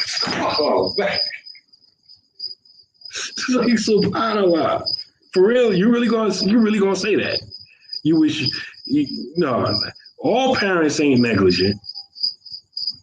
It's certain people, their mind don't accept information from certain people. I haven't figured it out yet. I think it's kind of like related. You know how like you may like a child may not take something from the mother or father, but every family got that cool aunt and that cool uncle. That cool aunt or that cool uncle could come to that child and say the same thing that parent was saying, and the child will go with it. It's just for some reason they won't take it from the parent, but they'll take it from the uncle or the aunt. I don't see that as a bad thing, because sometimes you relate with whoever you relate to. You know what I'm saying? Right. And if you're sincere about the information, what you're doing, and they do take it from somewhere else, you shouldn't feel personally attacked or offended, because if it was sincere, you did your job. I must not have said it the right way. You know what I'm saying? I didn't deliver it the proper way, but such and such was able to deliver that same message. Thank Allah for that person, because that's a ni'mah, that's a mercy, that's a blessing. Not everybody has that. I agree with you with one caveat though. Don't say I didn't do it. You just didn't receive it. I sent the message. I sent the packet. You just didn't get it. MashaAllah. Let me get some salams. Wa alaikum salam rahmatullahi barakatuh. I'm trying to go through these comments here. Who came in here? Assalamu alaikum, Brother Michael. Assalamu alaikum. Let me see here. Hudayfa, alhamdulillah, newlywed. May Allah make dua for him and his new wife. Yep, I'm putting you on the spot. Alhamdulillah. All quietly. Act like you can't talk to a brother just because I'm across the water. I see you are. I want to return your salams though. Wa alaikum salam. That's it. You ain't getting no rahmatullah and no barakatuh either. Now back to what Farouk was saying about keeping your kids from certain kids, Muslim kids, and then they get older, start hanging out. We can just hope that when they interact with those children, when they're adults, that they're giving them the nasiha. You know what I mean? We hope, you know what I mean? And not get influenced. Because sometimes people don't take information right away. It doesn't mean anything to them. Let me give you a quick example. It has nothing to do with Dean, but when I was in school, I could not get fractions for nothing. I could not understand the concept at all. When I went into college, the light bulb came on and I'm like, oh, it makes sense. So we all reach different, levels at certain times. Everybody is not the same. Even though we may get the same information, some of us is going to be ahead of others and some of us going to be lagging behind. But inshallah, we all will arrive, meaning get closer to Allah, right? So we have to be merciful in that sense. But at the same time, we can't give up, on our people. And our people are used to being given up on, not taken, seriously. And we have to change that narrative. And it's not easy. You may die doing that, trying to, help your people. Look at Musa alayhi salam. Look all that he had to go through to help Bani Israel get from under the oppression of Pharaoh. And what did they do in turn? Look, But he did his work. He did what Allah commanded him to do. But sometimes it be like that. So we don't want to go before Allah and saying, well, I didn't try because I know it wouldn't work. You do the work, and then inshallah, Allah rewards you as if you did complete it and was successful. We be shortchanging ourselves trying to gauge things. Do what you can. We're breathing, we're living and breathing. There's a chance to do something. There is a chance to get it right. Now, the second part of he said, what is your advice to new Muslims about rearing their children? When they romanticizing that, thinking as long as baby Aisha is wearing a hijab at 3 years old, she's going to be fine. Now, as far as you want to take that question first, Habibi? The way my mind is at right now, and I'm saying is knowing that I know everybody can't do it. Get your children out of there during their formative years, early, 5, 6 years old. Send them someplace on the African continent at least until they, I don't know. Because, I agree with Imam Amin that we need to build institutions where we are in America. But what about our children that are already growing up? And it's like it's a catch-22. You're trying to build, but you already got people here that need the institution that you haven't built yet. So we just going to get rid of them, just throw them away? Like I'm talking from experience, right? That's why I took 2 of my sons and brought them here. Because I had 2 older sons, and I seen what happened. Like, no, I'm not, I don't believe that if I do the same thing over and over again, that maybe the result will be a little different. Nah. SubhanAllah. Like I said in the beginning when I first started talking, all of this stuff that we talking about, we're not the first ones to talk about it, nor are we the second or the third ones to talk about it. They've been talking about this since before I was born, literally. The Muslims in America, the black Muslims, been talking about this since before I was born. And that's why a lot of them set up Islamic schools and everything like that. But for various different reasons, we haven't sustained them and we haven't expanded upon them. Wa alaikum salam to barakatuh, Brother Khalifa. Thank you for joining us. What is your advice? So you gave your advice regarding the children in their formidable years. What is your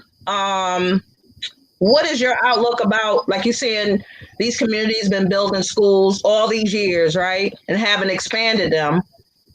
What is how do you think that community should look like in order for it to be sustainable? Does it go beyond schools? How do you see that?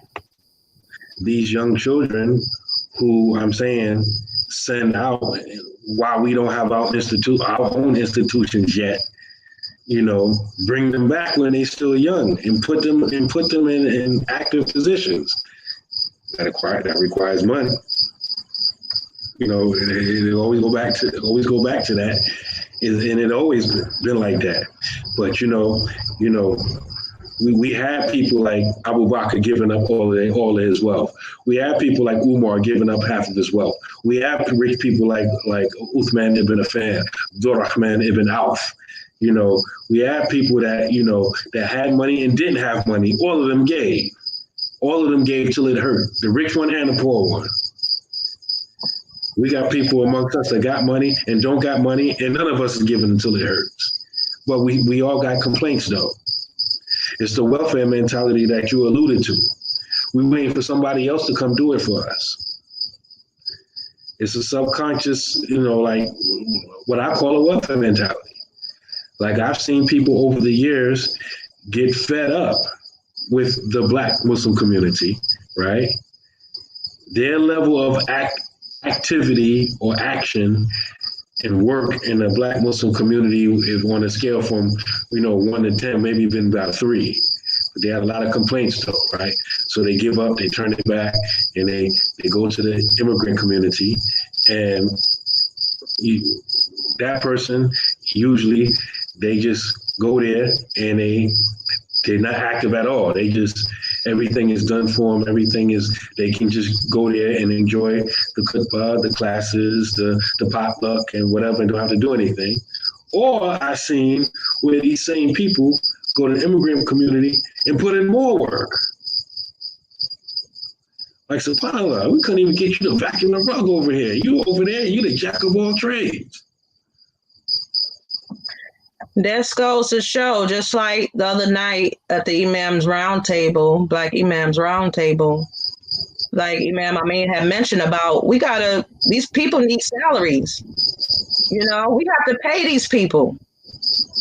We so caught up about our situation, but you can pay bills all day. You can own a house all day. Go behind on your taxes for a few months. They already be having it on the share sale. You don't own anything. Nothing is permanent. We over there building permanent lives in a temporary world. Nothing is permanent. Allah can wipe out your whole family and just leave you left there. We don't think about these things. This world is temporary.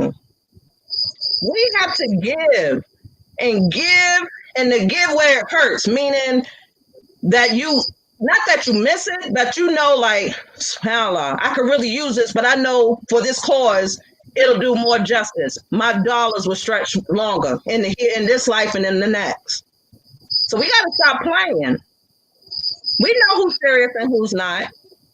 Yeah. And people that are trying, that may not have it, be the one that be given the most, and the ones that do have it. That's a shame. The one that don't have it, recognize it.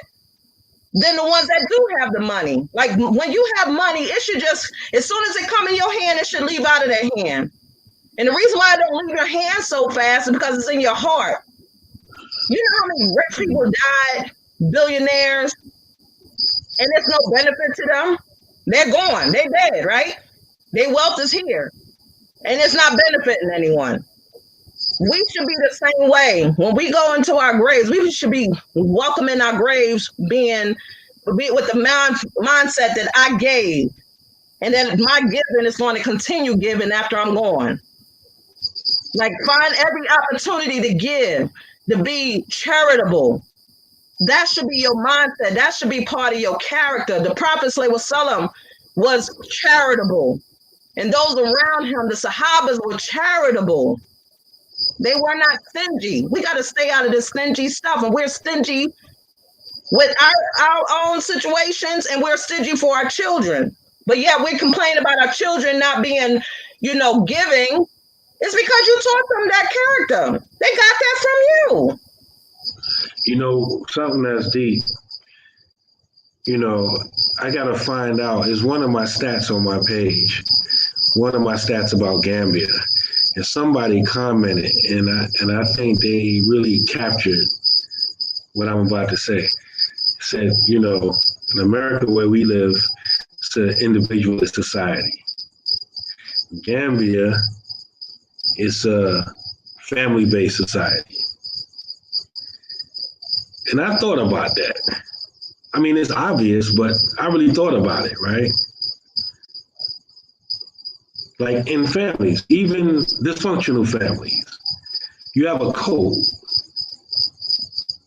There's a certain way you conduct yourself. And I'm saying this because a lot of times, because like the advice I gave for younger children, a lot of people think, just just send your kids over to Africa somewhere just so they can learn. It ain't about just learning, because there's certain things over there in America that we don't realize we don't really have. They may exist in certain households, but it's not supported by society. Respect for the father, right? Every Black person on this thread can tell you, even if he gets respect, he knows that the society is not conducive to respecting him, his manhood, his fatherhood, his husbandhood, nothing. He's expendable.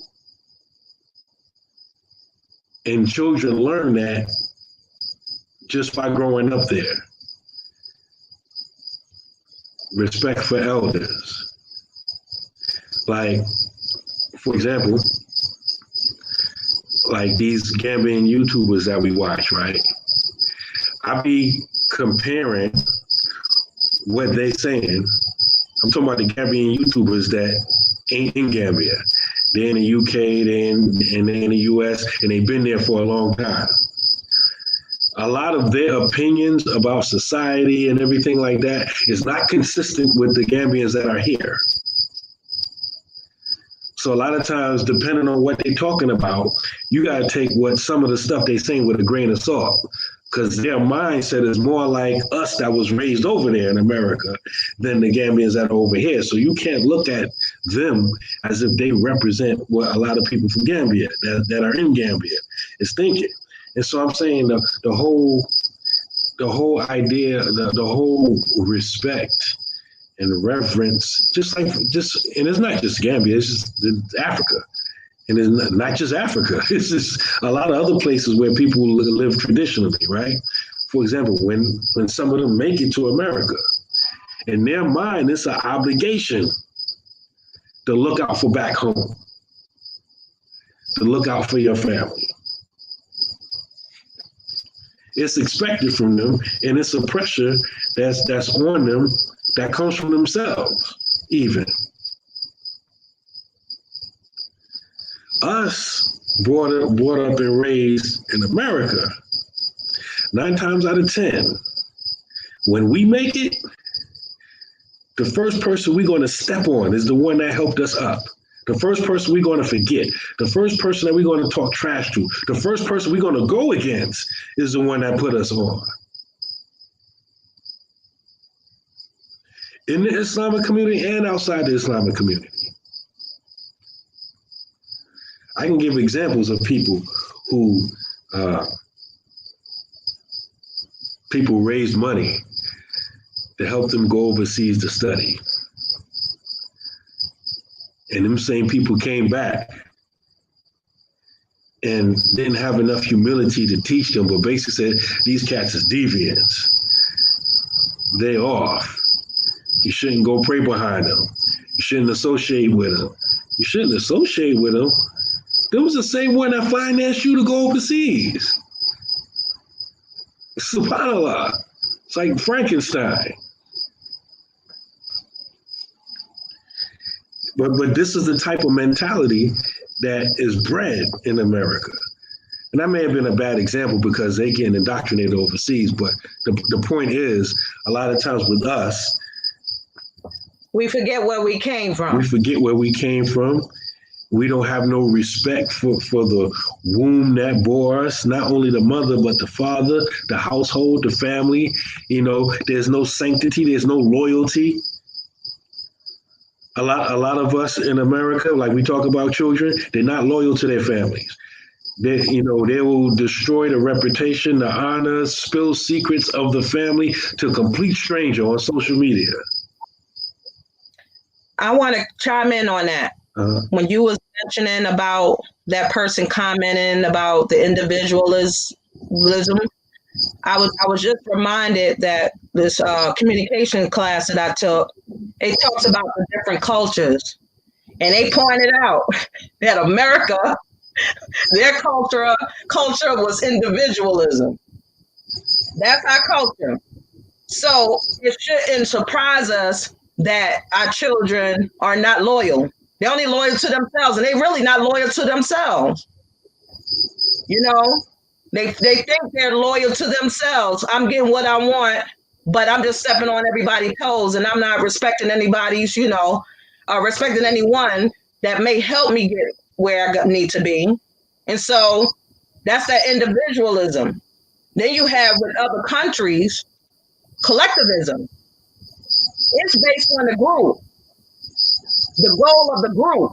It's not about the individual, but that group has they form their relationship is loyalty based, meaning that because they work in a group, each person put in their time, their money to make sure that as a whole that group move forward, even if it is individuals. in that group that's looking to do certain things, that group facilitates that. That's where we need to be. That's what I was trying to express. You need to find those people that's going to push, the agenda and help build. Because only those people understand. They're loyal to one another. When one don't got, we all don't got. Let's make sure that we all are okay. Here in America, because so many things have been stripped from us, when you've been stripped, it's no wonder that you have this mentality that I'm going to keep this to myself because I got to make sure that nobody strips any more stuff from me till I have nothing left. I think that's psychologically like embedded in some of us. You've been everything taken from you, our language, our deen, our homeland. We have a special situation that people do not want to recognize, want to sweep under the rug, that had not been addressed and that had not been compensated, like reparations. That's not enough, but it's a start. Nowhere in history, and you can correct me if I'm wrong, where the government says, you know what, Black people, they had a certain status in this country which was on the bottom of the totem pole. They carried our weight. They made money for us. They established, cities, all of this. And they haven't been compensated properly for all the hardship, all the pain and suffering and murder and all types of stuff. There hasn't been any bill put down and implemented where, okay, let me give the ancestors of these people some money so they can get themselves together. Instead, they begging. Why somebody got to give you some money? I didn't ask to come here. My ancestors didn't ask to come here. Come on. There's ways to rectify this. It's a Band-Aid, but it'll help. I'll be happy to take some reparations. They talking about some little stimulus check. Nah, give me some land. Give me 100 acres of land. U.S. is a big place. Give me like 100 acres apiece. There'll be no place for anybody else, right? Right? They ain't trying to rectify or repair anything because it's still going on. They just upgraded. It's a catalog. So, it's going to take a lot of work. Imam Amin said Isla too. I guess you talk about the reparations check. I'm serious. I am serious. Like there are literally towns in the U.S. that are like abandoned. You can have your own town, be that mayor. You can have a mayor, a fire chief, a police chief, your own town. This is possible. They're actually selling different towns around the country like you described. There's actually whole cities for sale. Literally. Whole cities for sale. That's what we should be doing. But we worrying about our Netflix and our, all these frivolous stuff that is temporary. iPhone 30. Huh? We're about the iPhone 30. Oh, we're about the right? The newest sneakers or whatever. We weren't about those things. And so funny, we are so like, we're just pitiful. These items that we covet are made in a foreign country, made on slave labor, resources that come from the motherland that are not getting a piece of the profits that are earned from those resources pulled out the ground to make your phones and stuff. I forgot what materials are going on in these phones. We are perpetuating the oppression. We are perpetuating the oppression. There are young women, boys, girls in these minefields, in these caves, in these countries, pulling up those resources so that you can have your iPhone, so you can have your technology and such. We don't think about that. We don't think that far. And then we're paying thousands of dollars for these items when it only costs probably like $1 to put that phone together. We don't get it. We don't get it. But I'm done. I'm ready to work. I'm working, but I wish I could do more. I want to do more with other Muslims that want to do more. That's what I'm here for. I know that I fall short, so I'm willing to put it in. Put the work in, whatever I can. I wish Allah. I don't want to say I wish Allah. Allah has written for all of us our risks. But if I was rich and I had taqwa and I had fear of Allah, I'll make sure that my Muslim brother or sister didn't need for anything. Like, that's how we should be thinking. It's the mindset. We're completely selfish. When you look at a lot of us, you know, when we're part of a group, or we're part of a master, we're part of a community, we're part of a jamaat. When we make the real important decisions with in our lives, is for ourselves as individuals and not the whole. I agree. That's what I know. I agree. Like if you don't have kids, I'm not putting my money to no school. I don't have kids yet. I'll wait till I have children. Dummy. Before you have kids, that school should be built so when you do have kids, you'll have a place to send them.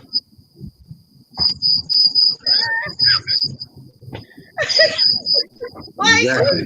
Backwards. But that's us. And then when their kids get older, why we don't have nothing for our kids?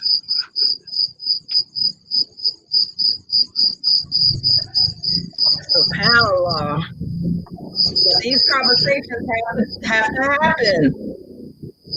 It's not looking good, and it's going to be good if we don't at least try and make this effort. Now, I did see Imam Amin said that Imam Fahim said we raised about 10 grand, almost 10 grand, or try to get 10 grand. Trying. He made that comment when you talked about collecting money. He said, you know, basically we're not spending it until we get to 10 grand. Okay, mashallah. But do you know, as Black people as a whole, and I'm not even talking about as far as like beliefs, we spend billions and billions and billions of dollars every year. We claim we broke on hair, clothes, phones, shoes, but we don't have any institutions. Allah's going to question us about that. We are in big trouble. We are in big trouble. I don't know the exact numbers, but they up there. Black Friday, we spend our money on what we want to spend it on. We got 5,307. Now, you know what? It should be like 3 zeros behind that. We got the money. It should be 3 zeros behind that 5.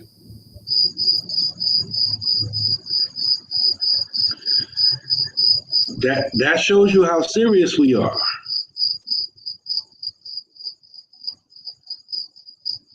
That's a test. Like a lot of us just playing. Like when the Black Emails Roundtable come on, everybody pops their microwave popcorn, kick their feet up, and to see if it's going to be spicy this week. And a lot of people ain't serious. Oh, no.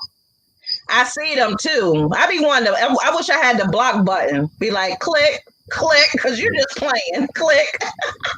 Because as a community leader, you learn to recognize sincere and genuine dedication as opposed to hype. Because, you know, some people come, they get hyped. They're like, yo, yeah, we need to do this and we need to do that. And I got my money right now. And they may put some money right now. Then you might not hear from that person no more. And you let that person get you hype up to start a new project off of his hype, you be out there all by yourself. He gave you that one good donation one time, and that's it. And they want to know where that money went to, too. Yeah.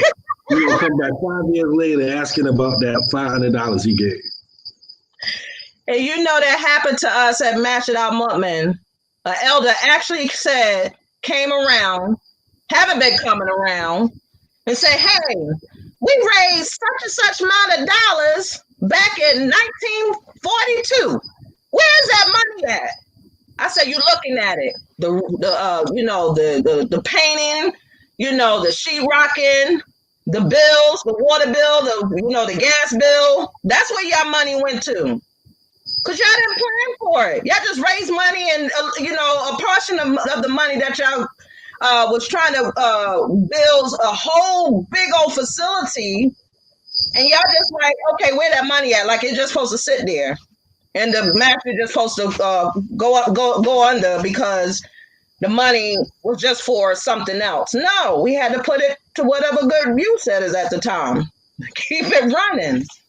Now what you doing? Another elder, oh, I used to collect such and such monies. Where that money at? And I'm like, okay, the money went towards the bills. Well, I had that for, just in case. Okay, that was the just in case. That was the just in case, when we come in. But this person never come around.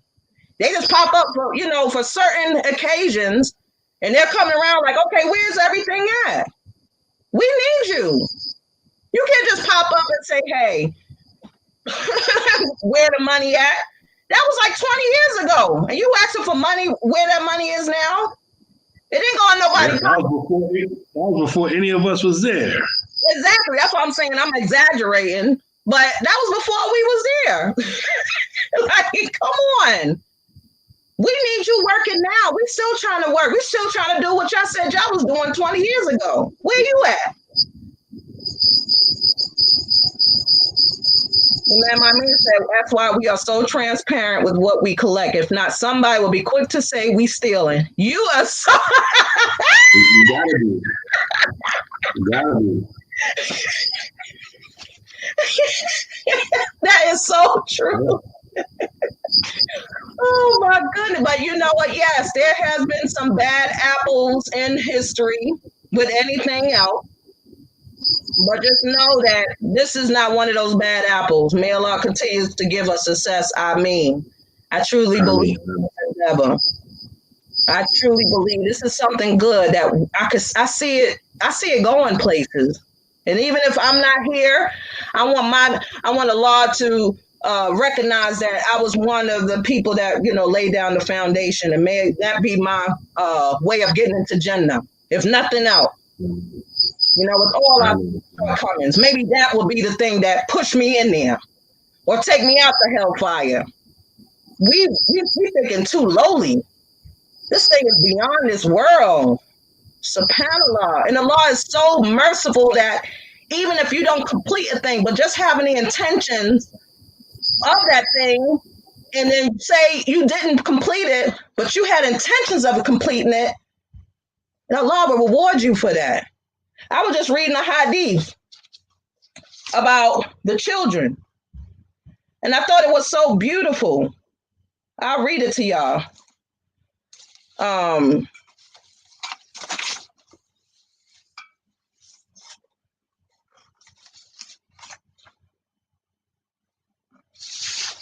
SubhanAllah. I was just looking at it. SubhanAllah. Maybe somebody can remind me. I can't find it right now. Let me see here. You talk while I'm looking for this because it was so beautiful. Nah, I'm just gonna leave the spotlight on you, so everybody can know how you messed up. You told us, SubhanAllah, you looking for ID. Where the ID at? Josh. Oh, SubhanAllah. Where it's at? TikTok. You gonna put me on the spot like that, Habibi? Yeah. Hold on, I'm gonna find it. Nah, you said that already. Where it's at? I'm looking at the time. We've been on here for 2 hours and 5 minutes. Tell me what are some of the rights that children do owe the parents? Oh, you asking me? Yeah, you, yeah. It's to serve them and obey them. Because one hadith said that your parents could be your Jannah or your hellfire. Even Mm-hmm. if they're not Muslim, you still supposed to serve your parents and treat them kindly. Mm-hmm. Another right of the parent, the children on the parent is when the parent says to them, asks them to do something, they ain't supposed to, like just having a reaction. You know how your children do. Oh, Falan, go do this. Oh, you know how they do, right? Got all this extra talking, right? Yeah, all that air coming out like they getting a flat tire. So you know what that would have meant for us growing up. Like what? So, Padilla, I found what I wanted to. I put it to the side. But yes, and then and we call ourselves following the Quran, right? The Quran is our book, right? Right? Allah says in Surah Bani Israel, He says, and your Lord, and this is the translation, Bani Israel, Surah 17, ayah 22 to 25. And do not set any other god along with with Allah, or you will be condemned, forsaken. And your Lord has decreed that you worship none but Him and do good to parents. If either of them or both reach old age, so remember we was talking about last week about is your child going to send you to an old folks home? Allah addresses that. When they reach old age, do not say to them, oof, and do not scold them. How many times you seen children, and they not children, they be grown as I don't know what, fussing at their parents, cursing them out like they little children. And you shouldn't even curse a child out, but they do this to their parents. And then the law says, and address them with respectful words. This is a commandment from Allah. We're supposed to be teaching our kids this, but we got to be the example for them to respect us. And also Allah says, and submit yourself before them in humility out of compassion and say, my Lord, be merciful to them as they brought me up in my childhood. You got to respect your parents because they brought you into this world by the permission of Allah. Your mother had to deal with you in her belly, in her womb, carrying you for all those months.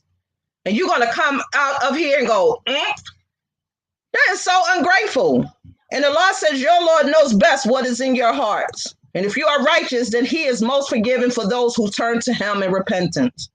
So you should be the type of child that is upright. If you were raised in a Muslim home, you should honor your parents and you should not disgrace them. The hadith I want to mention in Bayhaqi, Sayyidina Abdullah ibn Abbas, may Allah be pleased with him, said that the Messenger of Allah ﷺ said, an obedient son who looks at his parents with mercy and affection receives the reward of one accepted Hajj against every such look and cast. People around said, what if he were to look at them like that 100 times during the day? He said, yes, 100 times he will keep receiving that reward. Allah is great. Look at that. Just by honoring your parents and looking after them and caring for them. That is our station that Allah gives us as parents. And our children are not giving us those rights. They're getting reward for Hajj. We know Hajj is one of the pillars. It's a must. It's an obligatory thing on us. It's a fard ayn. But just by honoring your parents and taking care of them and treating them well, you get the reward of Hajj. When we only need to require to do one. SubhanAllah. The ayah, sister, it was Surah 17, Bani Israel, if that's the one, ayah 22 through 25. And the other surah that we should look at is Surah Luqman. That's Surah 11, Surah 31, ayah 14. This is our station. These conversations, we're going to keep talking about it. And we're going to try to find resolution. What I want, one of these shows, I want the parents, with your permission, of course, if you're serious about, saving your children and connecting them, if you trust us enough, have them join this show. Have them to share their thoughts. Have them to show what Islam looks, to them, and what would they like for Islam to be for them. That's what I would like for the children to be part of this conversation. Because we're not really engaging, because of the COVID and stuff like that. This will be a way to connect with them, like we were just discussing earlier. Maybe somebody, another aunt, uncle may reach them. You may not reach them, but someone else could. You don't know. So have them to come to our show. We'll announce that show and have them to come on. And this is not to be exposing, but just making them feel like they belong. We are family. The Muslims are brothers and sisters of one another, and we should treat each other as such. Whether you're getting chastised or admonished, that's what families do. SubhanAllah. So we're going to close out.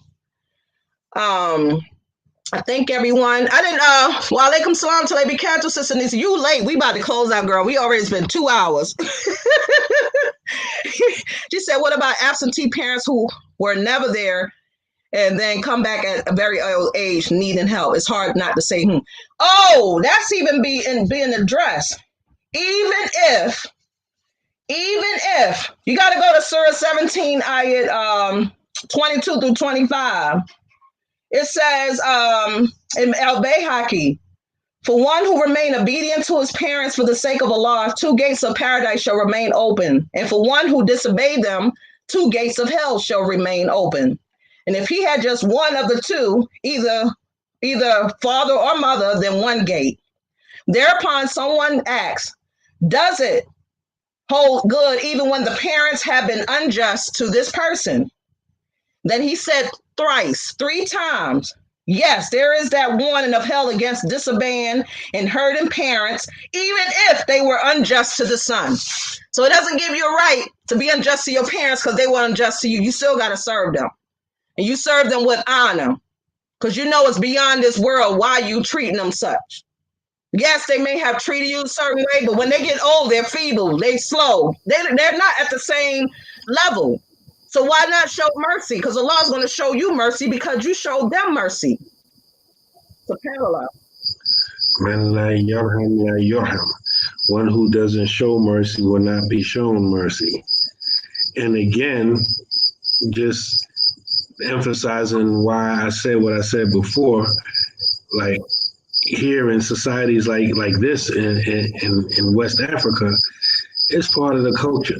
We got to teach this stuff on a blackboard or a whiteboard or a smart board. In America, we got to teach it from the Quran and the Sunnah there. If they don't show up to class, they're going to miss it, that kind of stuff. But here, it's pervasive. It's part of the society. Even like I keep telling you, these Gambian YouTubers who don't live in Gambia, when they be talking what they be talking, they'll tell you themselves. If I was in Gambia, I couldn't talk like this. My parents, nobody's having it. Nobody will accept it from me because they know they're going against the grain. What they're talking about is against the code. And the only reason why they can talk like that is because they're not here. No, sister, that's not what I'm saying. Go ahead. We talking like this, and we can and we should try to instill these things in our children and teach it to them, but it's not being enforced. It's not being supported. Right. It's not part of the culture. It's not a norm. It's not part of the culture. We're not in control of nothing there. Yeah. Here, even if you don't teach it, it's part of the culture. Even if they never heard of the hadith or don't remember, learning the Quran except when they was real young, they still doing it anyway because it's part of the culture. And anything less than that is not going to be accepted from them. So, Pam, we got to outcast. The prayer pressure pushes them towards the positive, at least in that regard.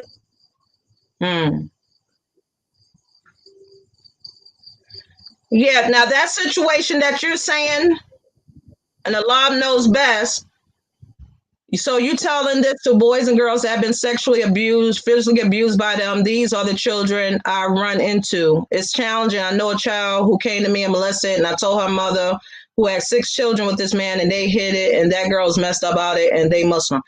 We're not talking about that. We're talking about when the parent gets older and you have that opportunity to serve them, you don't do them injustice because they did a wrong.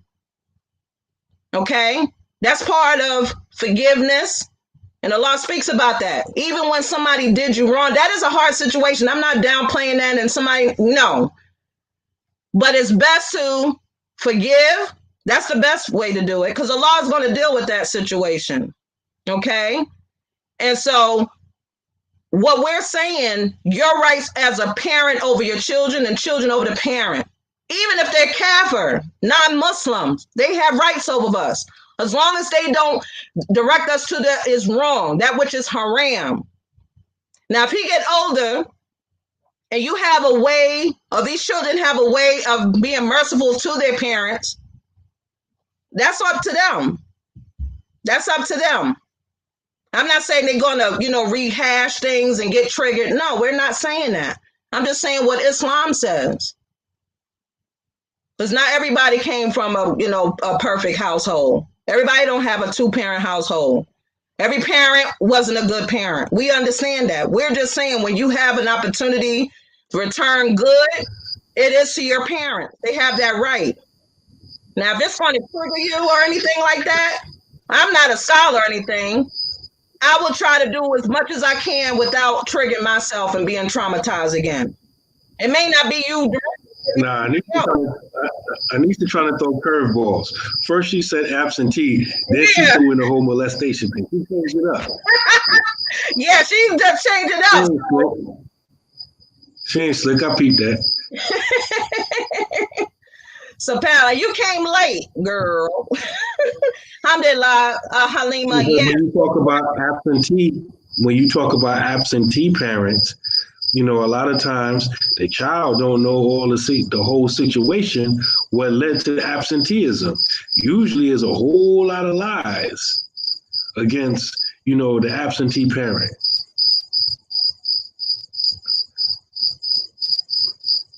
And in our country is usually, I don't want to say because I don't have any empirical data, but popular opinion is that it's usually the man that's the absentee father, and he's absent on his own will and volition with no encouragement or force or deterrent from anyone else, which is not true.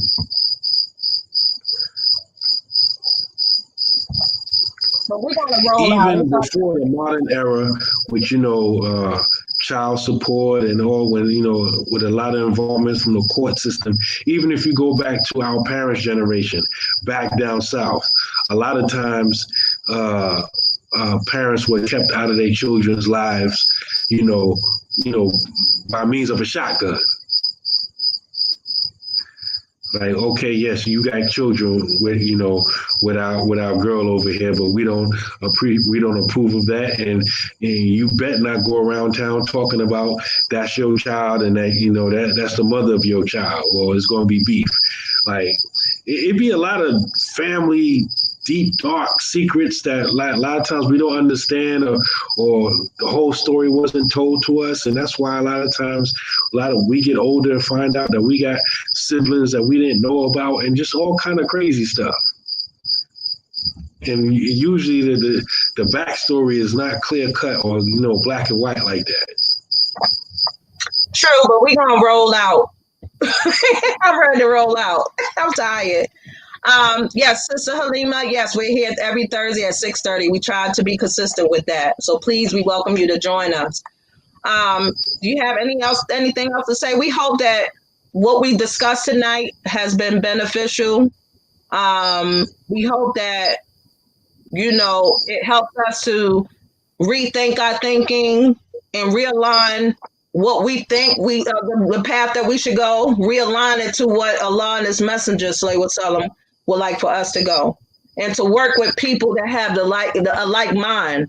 as such, because you can't do this alone. We can't do this by ourselves. This is going to require a collective effort. Mashallah. Anything else, Habibi, before we go?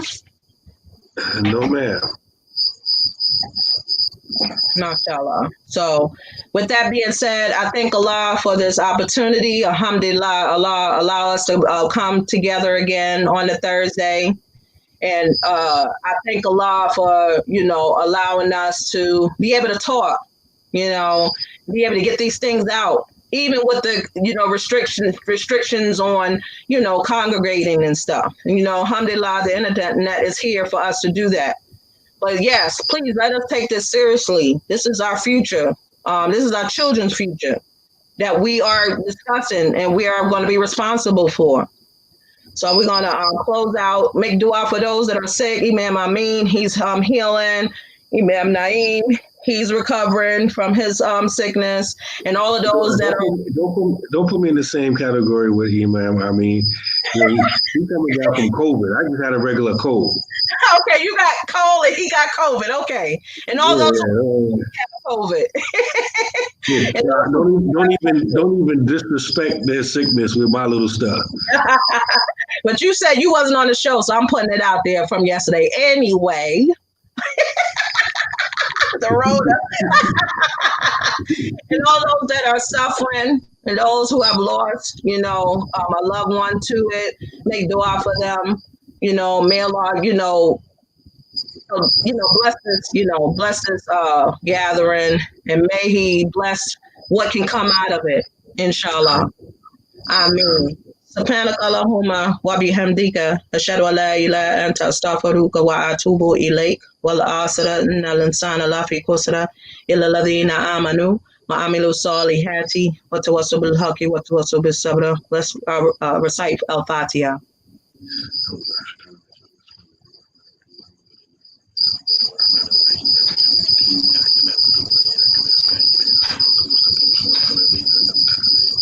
Assalamu alaikum wa rahmatullahi wa barakatuh, family.